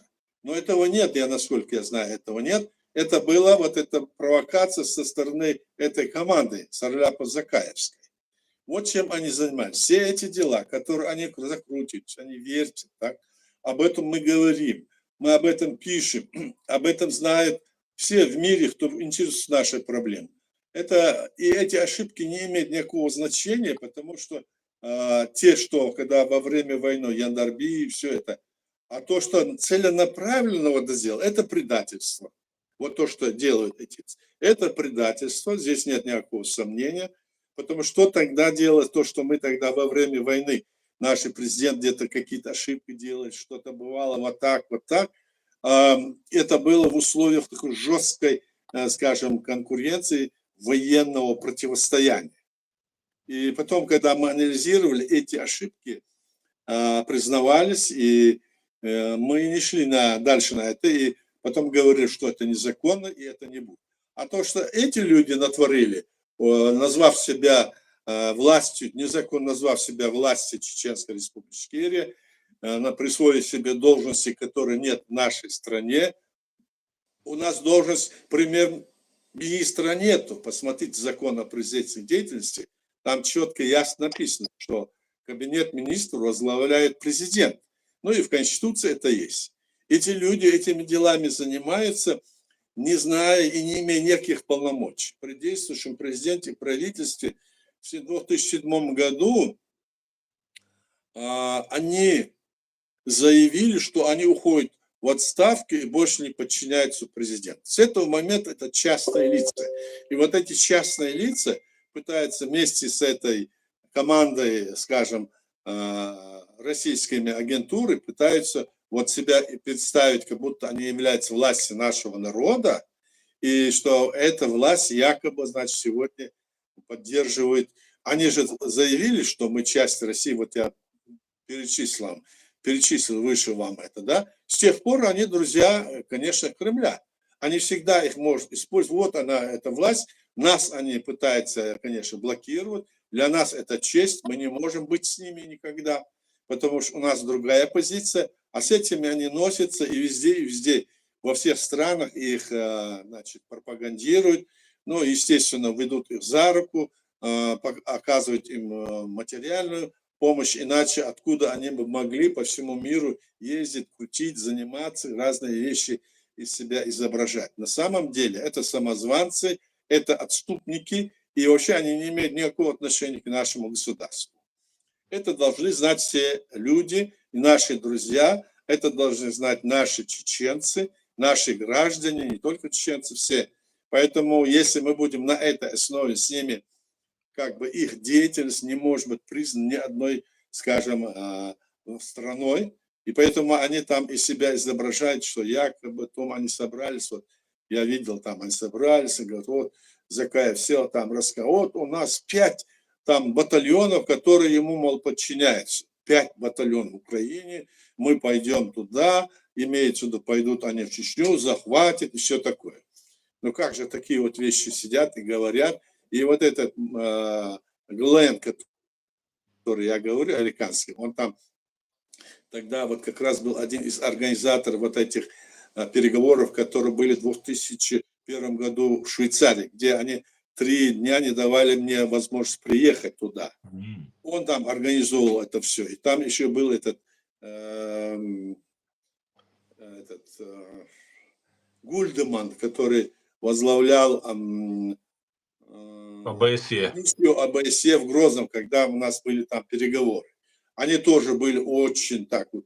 Они себя вели так, как будто бы все решено, как будто наш народ сдался, подчинился их мерзкой политике. Мерзкой политике. Кто им сказал, что мы сдались? Кто сказал, где мы подписывали акт о капитуляции, где и когда? Обосновать они не могут, они просто вот так себя ведут, именно вот против этих решений, которые есть в международном праве. Декларация прав народов, там, свобода личности. Против этого прямо выступали эти люди и вели себя так. И не мудрено то, что сегодня вскрылись вот такие дела, что они вот против Трампа, вот такие вот демократическая партия Америки, тогда они организовывали вместе с Клинтоном там убийство. Давайте решите вопрос малой крови. Давали им миллиарды деньги, чтобы нас поубивали. Теперь ему приходится верить в то, что Трамп говорит, что они и Трампа, даже президента, они так гнобили. Мы можем говорить, что мы надеемся, что Трамп этот вопрос учтет. И теперь они здесь крутятся, они хотят, вот эти вот люди, которые были в Женеве, то есть в Женеве, которые, да, они, видимо, сейчас хотят обозначиться, вот мы здесь, мы этим вопросом занимали. Они говорят, вот мы известны. Какие вы известны? Вы известны как противники современного международного права, свободы народов и свободы личности. Вот эти Глен и вот эта вся компания, которая собралась. И не дай бог, как говорится, им удастся подстроиться под Трампа. Они тоже получат вот таких вот людей. Поэтому в этом вопросе мы должны быть очень осторожны. Это очень интересно то, что вы говорите. Это очень важно. Мне, как гражданину Чеченской Республики Ичкерия, рядовому гражданину Чеченской Республики Ичкерия, для меня это очень ценная информация, очень важная информация, потому что у меня много не сходило в моей голове, вот, как все это происходило. Про Тима Гульдемана были тогда еще какие-то информация, слухи. Вот про этого Глена я в первый раз услышал. И получается, фактически эти люди играли на стороне России. Нет сомнений в этом. В этом нет сомнений. Никакие они не арбитры были, не независимые, не объективные. Они играли Да, да, открыто да. на стороне, России. Либо это, ну, тогда это отступление, как вы говорите, от международного права, от демократических принципов, ну и вообще это вероломство. То самое Конечно. Ну, вероломство. об этом речь идет. Если оно есть, это современное право, если придерживаемся мы, значит, принципа Декларации всеобщих прав человека, свобода личности, Да, да. так давайте действовать в этом отношении. Если нет, если где-то в чем-то провинился тот или другой народ, или тот или человек, объясните. Нет этого объяснения. Я вот в ПАСЕ бывал здесь тогда, приходил, и некто, там был такой один, я сейчас не буду называть его фамилию, Мгм. генеральный секретарь. Он мне уговаривал, чтобы я согласился с тем, той позицией, которую Москва занимает. Представляете? Да-да, мы 20 лет воюем, а Да. тут нужно согласиться. Мы 200 Знаете, лет, что 300 тут лет казалось, воюем. что они будут улыбаться, там, вам там это. И более того, я скажу, что эти олигархи, которые были тогда, Березовский, и, по-моему, Мисульский, Гусинский, так? Мгм. Но в основном Березовский через вот этих своих людей подсылали к нам, чтобы мы, значит, согласились с ним работать, что они готовы нам платить деньги, книги издавать, и что вместе все будем работать, давайте. Мы наотрез отказались с ними говорить. Мы что, приехали сюда для того, чтобы под них подстроиться? Это они организовывали вот этот киднапинг у нас, организовывали, убивали где-то таких людей или бросали в Чечню, чтобы из чеченцев изобразить зверей или там убитых, там говорили все. Это их работа была. Это они вошли в нашу страну, это они убивали наших людей. И потом этот Березовский, вот эти вот все вопросы здесь на Западе, подхватив этого Закаева, да Закаев сам был готов туда, кинулся туда. Было, да, еще раз скажу, что именно я был организатор того, чтобы приехал сюда работать на Запад Закаев. Я через Ванессу Гредгреф, это киноактриса, известная в мире, в Лондоне, я тогда был в Лондоне, и через нее вот это все его организовал, чтобы они приехали. Потом я вынужден был уехать оттуда, потому что у меня кончался этот документ, и вынужден был переехать сюда на континент. И мне здесь года полтора они не меняли. Этим временем те приехали и прятались от меня, и до сих пор ни разу он мне с тех пор не показался. Ни разу не показался этот Закаев. И раскрутил у себя там какую-то фигуру, здесь кричит. И мы не артисты. Мы простые люди, и мы понимаем, что у нас есть, нет. И не надо вот это все крутить. Мы в этом мире живем столько, сколько нам отведено. А потом, когда умрем, тогда будет ясно, кто и что есть. И сегодня тоже мы должны при жизни должны рассказать, чем кто занимается. Я вам говорю вот от себя, что вот такая ситуация. Мы за то, чтобы империя, это зла, которая есть, чтобы она рухнула или переформатировалась, чтобы она не гнобила эти народы, чтобы в этих странах эти народы могли свободно развивать свою, скажем, культуру, традиции, языки. А они все это у них отнимают. Посмотрите, что они делают. Они отнимают у них все эти ресурсы природные, ну, а любой республике, и говорят, все, отнимают их, потом по чуть-чуть, сейчас по чайной ложке раздают, они голодные, и все, их потом кидают на войну в Украине, чтобы они там пушечным мясом. А сами сидят, покажите мне хоть одного сына или кого-то этих людей, которые сидят во власти, чтобы их сыновья воевали в Украине. Покажите вот одного. Нету. Вот что происходит. Поэтому мы должны понимать, мы боремся за справедливость, справедливость, которая нужна каждому, морально-нравственной стороны. Мы должны понимать, что именно это стоит во главе угла. И если даже и в демократических странах вот это есть какие-то отходы, отхождения этого, это тоже связано с тем, что этому надо вернуться. Я надеюсь, что победа Трампа как раз вернет нас в то русло, которое должно быть находиться, скажем, западных демократических стран. Вот надеюсь на это. Мгм. Знаете, вот что мне интересно. Вот сейчас вы говорили, я сейчас пытался понять ситуацию. Смотрите, мы воюем, вчерашние советские граждане, становимся независимыми, Советский Союз разваливается, становимся независимыми, свободными, объявляем свое государство, президента избираем, все, парламент, все как положено. И на Западе с нами как бы считаются, тоже поддерживают, Радио Свобода, Голос Америки, все Deutsche Welle, все поддерживают, все нормально, BBC.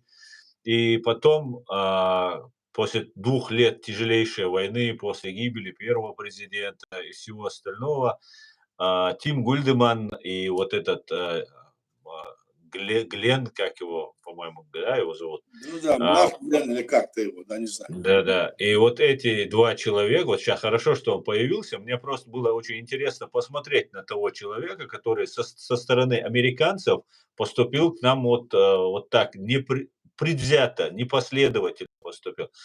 И вот моя мысль, что я хочу понять. А, Сражаемся, нам говорят: все, вы часть России, договаривайтесь, пытаются подсунуть. Вместе с русскими они там все вот это мутят, по-другому это не назовешь. Тим Гульдеман, вот этот Глен, все остальные мутят. Фактически нам насаждают российский оккупационный режим, соглашаются с ним, оставляют его над нами.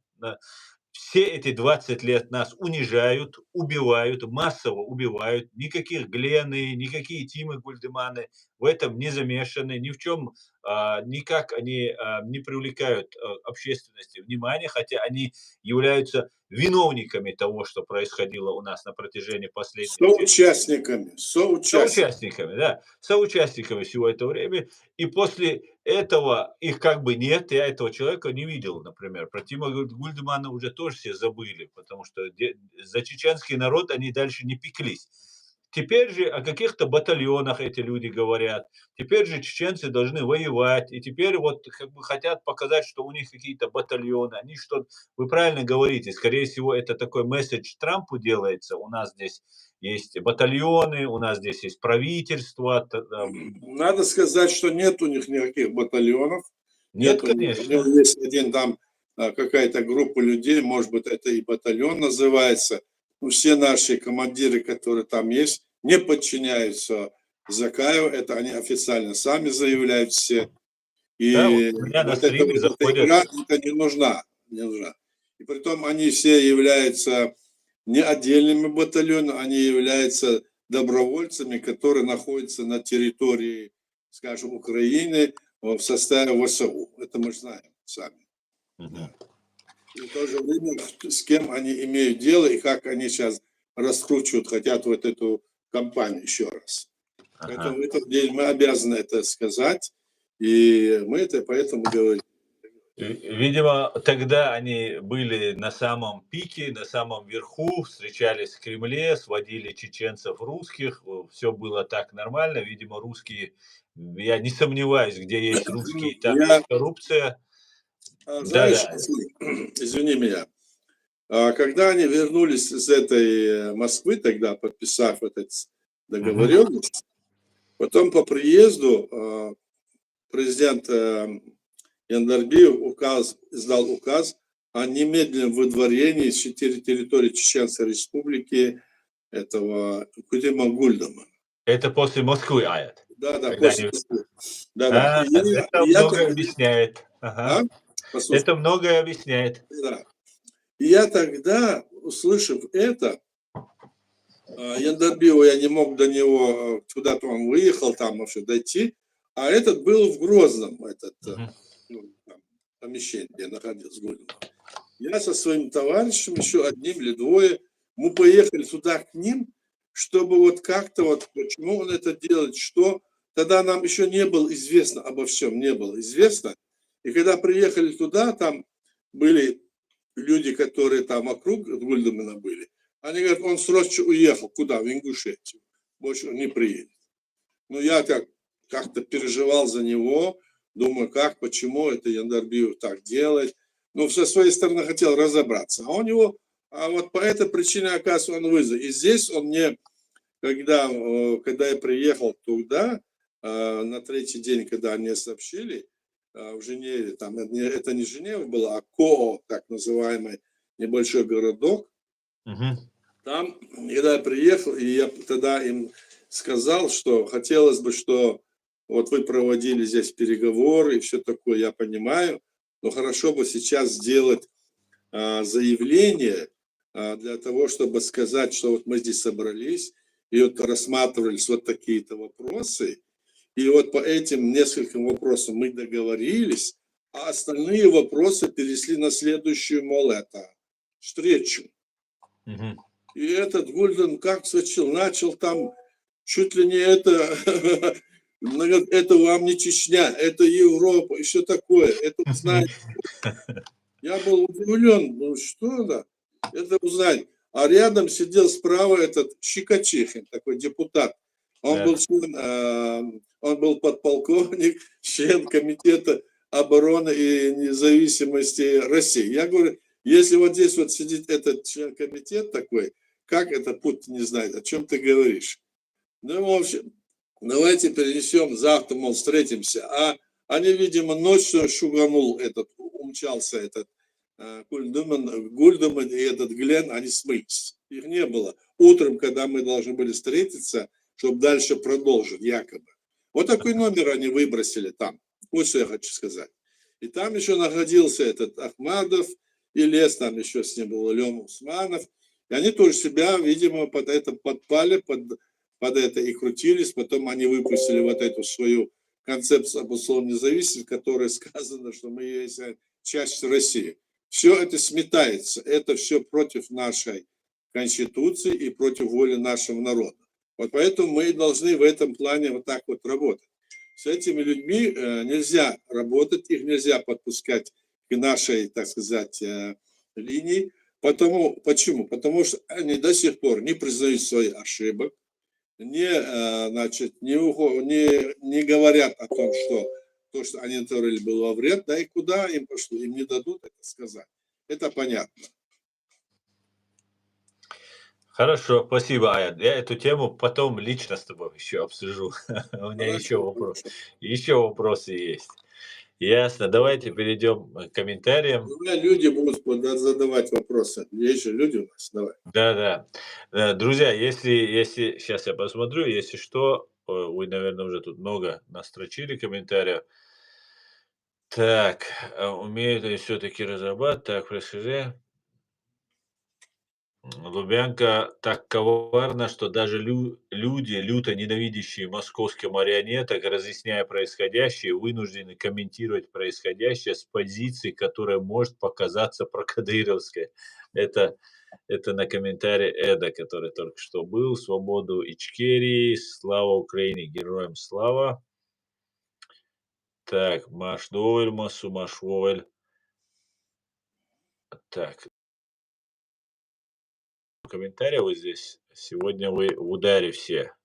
И если что, не обижайтесь, просто повторите свой комментарий, и я его увижу. Просто я в самый низ перелистал, чтобы начать уже с актуального комментария.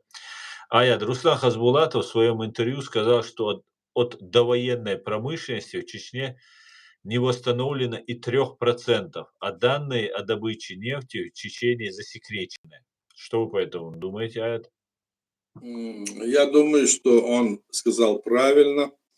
И он еще сказал, что именно Чеченская Республика Ингушетия до 5% внутреннего валового продукта производила на весь Советский Союз. Это очень много. Представь себе, вот такая территория, скажем, небольшая, да, и всего там 1 миллион человек, и вот это было. Так, это да. С другой стороны, при всем том, что Хасбулатов вот так вот себя вел, и потом они его там выбросили, мы знаем, так? Он написал статью, в которой эту статью опубликовал у себя на сайте, в Фейсбуке, где он там говорит, что наша республика была действительно законной, и что против закона республик они напали, что это он обосновывает, почему она была законом. все, что мы знали, он это все подтвердил. Из ее уст, как бывшего председателя Верховного Совета РСФСР, это для нас есть хороший багаж. То есть, в конце концов, у него пробудилась внутренняя его Чеченскость. чеченскость, и он с этим ушел в мир иной. Если это с этой точки зрения и было. Но я думаю, с этой точки, потому что ему то, что он вот так вот выступил и сказал, это очень полезно для будущего нашего народа. Он сказал то, что мы говорим, и обосновал это точно так, даже лучше, чем мы, что наша страна была создана в рамках современного международного права, и что на территорию, напав на нас, что Россия совершила агрессию и незаконно оккупирована, все это он изложил. Можете поискать, у меня на круглом столе где-то есть эта статья. Вот что можно сказать о Хазбуллахе. Баркал. Майер пишет: Ассаламу алейкум, савежри. Аллах атту бойлвай, ичкирийцы должны стать одним целым. Аят Аллах ал-шволто. Мы знаем, что ты не продался никому. Аллах си дойла. Амин. Алейксалам, Майер. Я просто этот комментарий видел и хотел прочитать, поэтому зачитал его. И здесь Джон Джонс пишет: аят Аллах духуэрило. И много здесь есть, вот, пишут комплементарно аят, и все зачитывать не буду, но здесь появляется время от времени. Всех я вас благодарю, Ежери. Это важно. Важно, чтобы вы писали, вы показывали ваши отношения к нашему президиуму, лично Аяду Идигову. Вы знаете его, некоторые знаете его там 20, 30, 40 лет этого человека, и ваши свидетельства, и это сейчас важно. За нами смотрят, за нами наблюдают, и важно, чтобы вы давали оценки, не только тролли писали про нас тут разные гадости, а вы молчали. Важно, чтобы вот эти комментарии тоже были. Баркал Шандерейс Масана. Я хочу сказать два слова, Аслан. Так, пожалуйста. Надо сказать, что президиум правительства, который есть на Западе, это орган власти, который создан, это временный рабочий орган для того, чтобы на основе нашей Конституции, на основе тех решений нашего парламента, и специально есть постановление парламента о назначении, скажем, мой адрес, они написали, что значит, возложить на него обязанность организации и ведения всей политической работы за рубежом. На этой основе создан этот президиум из людей, которые не предали нашу страну, не предали нашу Конституцию, не предали решение нашего народа, декларацию, это референдум. Так? Вот на этой основе создан этот президиум. Он, конечно, в усеченной форме. Мы не можем полноправно вот это все, когда действовать. Мы работаем по признанию нашего государства. Мы написали, чтобы вы знали, мы боролись за то, чтобы вот с украинцами, мы вот эти все контакты вели, и то, что вот 18 октября 2022 года признание было, это была президиум правительства, чтобы вы знали. Точно такую работу мы вели с Польшей, с балтийскими странами, мы вели эту работу. Но там пока еще это не проходит. Чтобы знали, вы должны знать, что еще в 1994 году, я еще тогда был председателем парламента, мы специально приняли закон, в котором сказано, что вся власть, которая тогда была избрана нашим народом, вот избрана была в 97-м очередная власть, и все члены правительства, которые находятся, только они являются законами, все другие на нашей территории, пока есть оккупант, не могут быть избраны, никакие выборы не должны быть. Все выборы, которые Россия там проводила, с этой точки зрения международного права, незаконные. И поэтому мы рассматриваем, в президиуме наши есть люди, которых мы, пригласили. Это именно это было в начале около 10 с лишним человек. Сейчас они уменьшились, но все равно в любом случае мы можем из этого числа забрать этих людей. Должен сказать, что тогда, когда мы избирали власть, туда входят, члены парламента, члены судебной власти, туда входят избранные значит, органов местного управления люди, и их было более 4000 человек. И сейчас, когда эти говорят, мы там то, все делаем, нет, что бы вы ни делали, но я скажу более точнее, до 4500 человек было. Если из них даже половина людей умерла или перешло на сторону русских, скажем, оккупантов, все равно остальная часть этих людей является нашим резервом, и они это должны знать. Когда мы придем туда, они должны встать и поднять, чтобы там мы, значит, организуем, конечно, выборы и создадим ситуации, чтобы наша страна, которая была избрана, на этой основе снова провели выборы и дальше действовать с остальным миром. Вот в чем наша задача. Этой задачи себе хочет присвоить вот эта команда, которая, значит, лондонцы, или как назовите, эти самозванцы, они не имеют никаких этих оснований. Это точно мы знаем. Поэтому многие не знают, что такое президиум, поэтому я здесь хочу повториться, как это предновогоднее, так сказать, это наш стрим. Вы знаете, что мы это имеем в виду. Эти люди находятся, которые я говорю, это глава администрации, это люди местного собрания, это члены, депутаты парламента, это, значит, люди, которых назначил последний президент, то есть которых назначил доктор Умаров. И эти люди должны быть только те, которые не предали нашу страну и не перешли на сторону врага. И те, которые строго придерживаются нашей Конституции и решений нашего народа. Вот эти люди только находятся в президиуме правительства. Эти люди наша опора, и это наша база, это наш ресурс. Вот чтобы вы знали. И все остальные решения, которые мы принимаем, принимались только в этом направлении и на этой основе. Баркалай, Дейри Исхуль. Аят, свободный гражданин спрашивает, часто звучит такая гипотеза, что дроны на Чеченскую Республику, временно оккупированную, запускают ФСБ из Моздока. Также заметно, что эти дроны не атакуют значимые военные объекты, такие как Ханкала, Барзо и другие базы. Есть ли у этой гипотезы, на взгляд Аяда, почва под ногами? Ну, как сказать, вот сейчас вот то, что произошло, вот так и было, наверное, с Кадырова, они гнобят Кадырова, хотя он их, так, их. Они его гнобят, потому что они хотят это потом перенести на весь наш народ. Да. Вот для чего они. Они хотят, что даже вот они нельзя доверять, они не воюют, они там трусы, мрусы и все такое. И то, что мы не трусы, и что наши воины не трусы, наш народ доказал, когда все эти, которые это болтают, сидели и молчали, весь мир молчал. Мы 4 изгоняли этого врага со своей территории. Представьте, в военном входили 4. В 91-м, 92-м, 93-м ноябре, потом в декабре 96-го. 4 мы побеждали эту армию, изгоняли ее.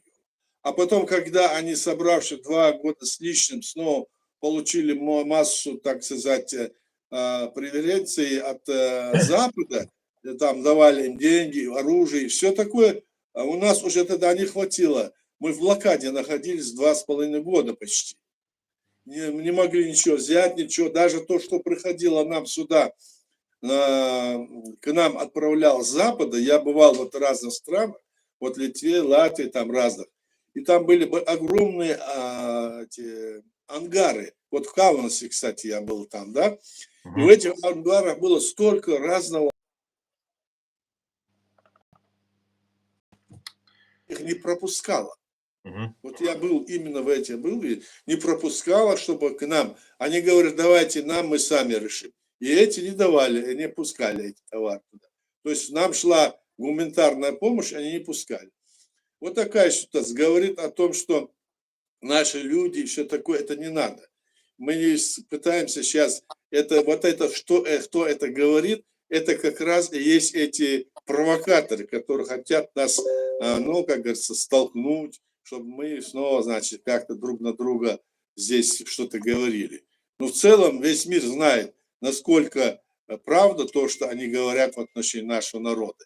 И здесь есть однозначно вот этот посыл, в котором они хотят, если они из Моздоку посылают, они должны понимать, что это они делают для того, чтобы как-то, значит, народ сколыхнуть, чтобы наш народ вообще стал против Украины, настроить их хотят, они сами хотят, потому что наш народ не хочет воевать против Украины, народ сам. Вот что это такое. Баркалая, Дересхоль. Аслан, скажи аяду Бог, что мы здесь его все любим. Аят. И он дальше пишет.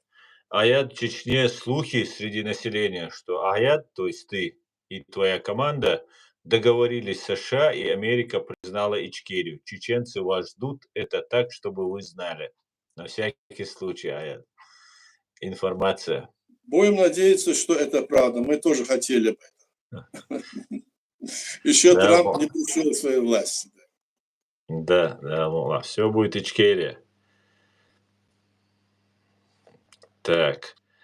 Аят, не беспокойся за нас и за наше будущее. Аят, для меня и для нашего поколения, чтобы вы наши умы Ичкерии передали все ваши знания, передали подрастающему поколению. Мы держимся за вас и вас поддерживаем, наверное. Окончания нет. Это так, пожелание. Дерес вышун, массарна ашаряз деча рачо дези мехали душун. Шун просто двадцать доша я язи чумахир дац оле. Атавай из хум душун. Нохчи чуаве глервал виз бадек дич, нохчи чуаве гей Россия волчу. Шулар дал диз. Хидавега пишите, участвуйте. И что важно, душу. Знаете, почему важно это? Важно, потому что нам трудно людям поверить, что такие смелые, такие отважные чеченцы не могут написать комментария. Вы обратите внимание, украинцы пишут, белорусы даже пишут комментарии, не в Беларуси, которые находятся, а кто в Европе, пишут комментарии. Ну, везде все пишут комментарии, жалуются, ссорятся, ругаются, там, критикуют. А мы не пишем. И это трудно объяснить Западу, западному человеку, что просто написать комментарий, что это опасно. Тем более, если вы живете в Европе, тем более, если мы в Чечне, кто живет, в России живет, не говорим писать комментарии. А вот тот, кто живет здесь, в Европе, этому буяза. Родственник, да, выгорбат, шун твакю это тарят, шу даже мюльштуху ордатсан. Сейчас так много сейчас активно уже людей появилось, что не будет. Наоборот, берегитесь разных тоже этих каналов вот, с псевдопатриотичными, с псевдорелигиозными вот этими тематиками. Вот это тоже ловушки такие разные. Ну, как-то так, да. Так, это я так немножко... Какие вопросы есть? Посмотри. Хигушам, да, вопрос, комментарий ищу, и все, нету особо комментариев, нет. Так, нет, это повтор идет. Да, а тот, кто говорил, осталось мало, он говорит, вас осталось мало, и мы вас поддерживаем, это который был Буря. Никца еще раз, по-моему, Буря, Никки он это. И что мду? Так, в ТикТоке тоже нет. Это при комментариях я мяцкус. Хагуш. Да, есть здесь вот на телеграм-канале есть. Давай. Кто? Да. Добрый вечер, Сергей. Хотел спросить, Ахьят, насчет Трампа, Дональда Трампа. Да. Почему ты считаешь, что он что-то хорошее, так, станет президентом, что-то хорошо изменится в хорошую сторону? А мне другого ничего не остается, тебе тоже. До сих пор эти демократы, которые были, да, они там посылали на никакой там, не посылали нам месседж, что они помогут нам. А мы надеемся на то, что он нам поможет, потому что он выступил против них, а эти помогали все время, помогали Кремлю, они давали, я же говорил, миллиарды денег для того, чтобы малой кровью решить вопрос чеченский, говорили. Это не значит, что это была весь американская власть или то. Но были такие люди, которые там. Вот я рассказал вот про Глена, так, которые там, значит, тайно, это были демократы, которые тайно решали вот этот вопрос, что мы являемся частью России. Это было в Женеве, в Швейцарии, Лихтенштейне, Копенгагене. Потом они вот это подсовывали, вот эти вот концепции обусловленной независимости. Я уверен, что это написал не сам Ахмадов, а ему его подсунули, а он подписывает это все. Вот поэтому. Ну, а Трамп же, он уже был президентом 4 года, он ничего даже слова не сказал, когда был. Ну, ты тогда слышал, что он ничего не сказал? Ну, тогда он ничего не сказал, его по сам себе гнобили тогда, правильно? Но сейчас-то он говорит, что он понял, что его незаслуженно гнобили, что они вот этим занимались и все такое. Посмотрим, что он сделает. Мы же надеемся на это. Ну, конечно, надо надеяться. Ну вот, потому что мы надеемся на это, поэтому говорю. Единственное, мне сейчас кажется, что наоборот ухудшится, например, в Украине сейчас что. Ну, ты пессимист, получается, так, понимаешь? Пессимист ты. А ты не будь пессимистом, верь в лучшее. Когда ты веришь во что-то, тогда это сбывается. А если не веришь, то сбывается тоже. Понимаешь? Если сейчас украинский вопрос хотят уже поменяли на сирийский вопрос, видимо, Сирия там этот договор у них.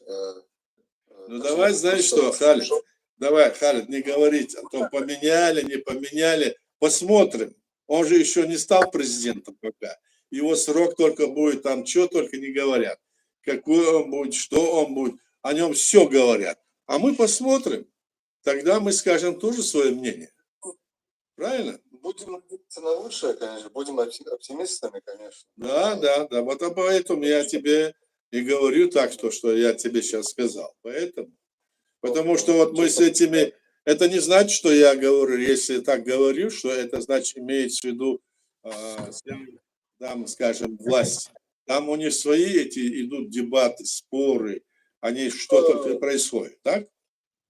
По нему не скажешь, что он демократ. Он какой-то больше скорее консерватист с уклоном таким. Ага, ну ты будешь у нас, как тебе сказать, ты лучше видишь, чем другие. Какой у тебя еще вопрос, Халид? Какой еще вопрос? Даже он говорит, что Канада должна быть частью Америки, даже на Гренландию он смотрит. Ну это оставь, Халид, оставь это. Мы с тобой знакомы, поэтому я тебе говорю. Какой у тебя еще вопрос, кроме этого? Я же ответил на этот вопрос. Меня конкретно интересовало, почему... Ну вот я тебе сказал. Пусть другие скажут тогда. Давай, другие пусть скажут. Кто еще хочет сказать вот здесь вот у нас? Мы с тобой отдельно потом поговорим по перспективе, что мы думаем. А то, что я думаю, я тебе что сказал. Вот давайте вот Георгий хочет сказать, я так понимаю, да? Да, добрый вечер, уважаемый Ахьяд. Добрый вечер, Георгий. Вы из Грузии? Да, пожалуйста, я представляю правительство Республики Грузии. Ага. Мы с вами имели... Да, я же помню вас, да. Мы бы хотели с вами поделиться очень нужной информацией.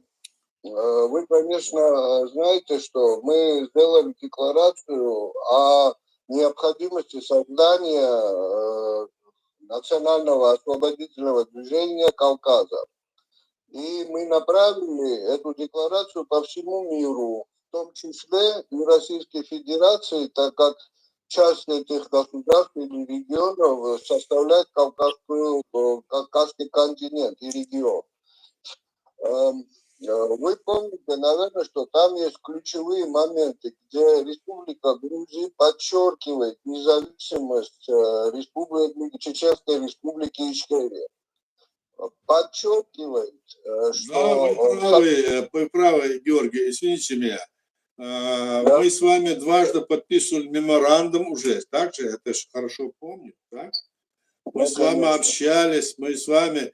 Это, друзья, это люди, которые являются, ну, скажем, продолжателями власти Гамсахурди, который признал нашу республику. Они здесь, и вот он сейчас об этом говорит. Я читал то, что вы мне прислали, ну, сожалению, я очень, значит, загружен был. Одно время я болел, месяца 2-3, вот это ковид меня схватил. Сейчас не хотел бы говорить об этом, но все равно. Сейчас как-то лучше я стал. Но и здесь много работы. Я о вас не забываю. И, конечно, мы с вами отдельно потом поговорим. Если у вас есть вопросы по этой теме, скажите что-нибудь, Георгий, пожалуйста. Да, пожалуйста, большое спасибо. Во-первых, желаю вам выздоровления скорейшего и будущих совместных работ с нами. Да. Мы бы хотели подчеркнуть ключевые моменты, которые там еще упомянуты. Это соединение в Кавказский регион в состав тех государств или регионов, то есть это Красноярский край и Ставропольский край. Это граница, где будет состоять Кавказский регион, впадина Кума-Маничи. С одной стороны это пол Азовского моря, с другой стороны ключевая часть Каспийского прибрежья. Георгий, вы меня... Да, я понимаю, мы уже 3-й час здесь, поэтому мы с вами об этом отдельно поговорим потом. Я читал это. И при том это вот то, что вы говорите сейчас, планировалось, чтобы это вошло в Кавказский дом, который в Жахар-Дудай и Гамсахурде, там, помните, планировали. Да? Да, оно входило туда, я это помню, да. Мы добавить хотели, что неожиданно от нас мы получили ответ от президента Российской Федерации о заинтересованности этой темы. Вы пришлите нам это, пожалуйста. Да, конечно. Он передал это специально 4-му департаменту Министерства иностранных дел. И мы просто хотим вам, так сказать, предупредить и уведомить, что мы собираемся продвигать эту тему о необходимости создания этого региона. Да. Вы понимаете, что там будет много проблем, но разумность и целесообразность мы будем последовательно вот так подавать Российской Федерации. И в 2 словах мы хотели пожелать вам Новый год, увидеть в будущем году свободную и независимую Чеченскую республику Ичкерия и пожелать вам здоровья и много сил и работы, чтобы достичь этой цели. Спасибо вам большое. Спасибо, Георгий. И вам то же самое, и грузинской победы, которые сегодня он ведет на ваших площадях. Мы наблюдаем за этим внимательно. Ну, вот такая ситуация. Если есть здесь вопросы, скажем, в телеграм-канале, кто еще хочет сказать? Нету желающих? Нету? Если нет, тогда что будем делать? Уже 3-й час пошел у нас. Или как дальше будем? Давай тогда остановимся на этом, да? Давай. Всем всего хорошего. Всех с новым наступающим годом. И как сказал Георгий, 25-й год будет исходящим годом победы над империей, и все будет хорошо. Главное, чтобы мы не останавливались. Как один мой знакомый сказал, вы помните, что мы находимся на велосипеде, и если мы прекратим крутить педали, то мы упадем. Так что все должно быть именно так. Мы должны работать и в правильном направлении. Да. Ну что тогда, заканчиваем? Да, заканчиваем. Вива Грузия, я бы сказал, Георгию и всем грузинам. И на этом сегодняшний наш подводящий итог 2024 года. Вива Грузия, вива Украина, слава Украине, слава Ичкерии, Грузии и всем народам, которые стремятся к освобождению от этой империи. Да, Моа. Ну, что тогда, да? Да. Завершаем? Давайте. Завершаем. Спасибо всем, кто смотрел, поддерживал, писал комментарии, принимал участие, просто смотрели. Спасибо вам большое. Если, может быть, завтра я с вами увижусь, но если не увидимся с Аядом вместе, то поздравляем вас с Новым годом наступающим. Всего самого хорошего. Давай тогда, все. Адикёль, Машоль, до свидания. Выключай. Да.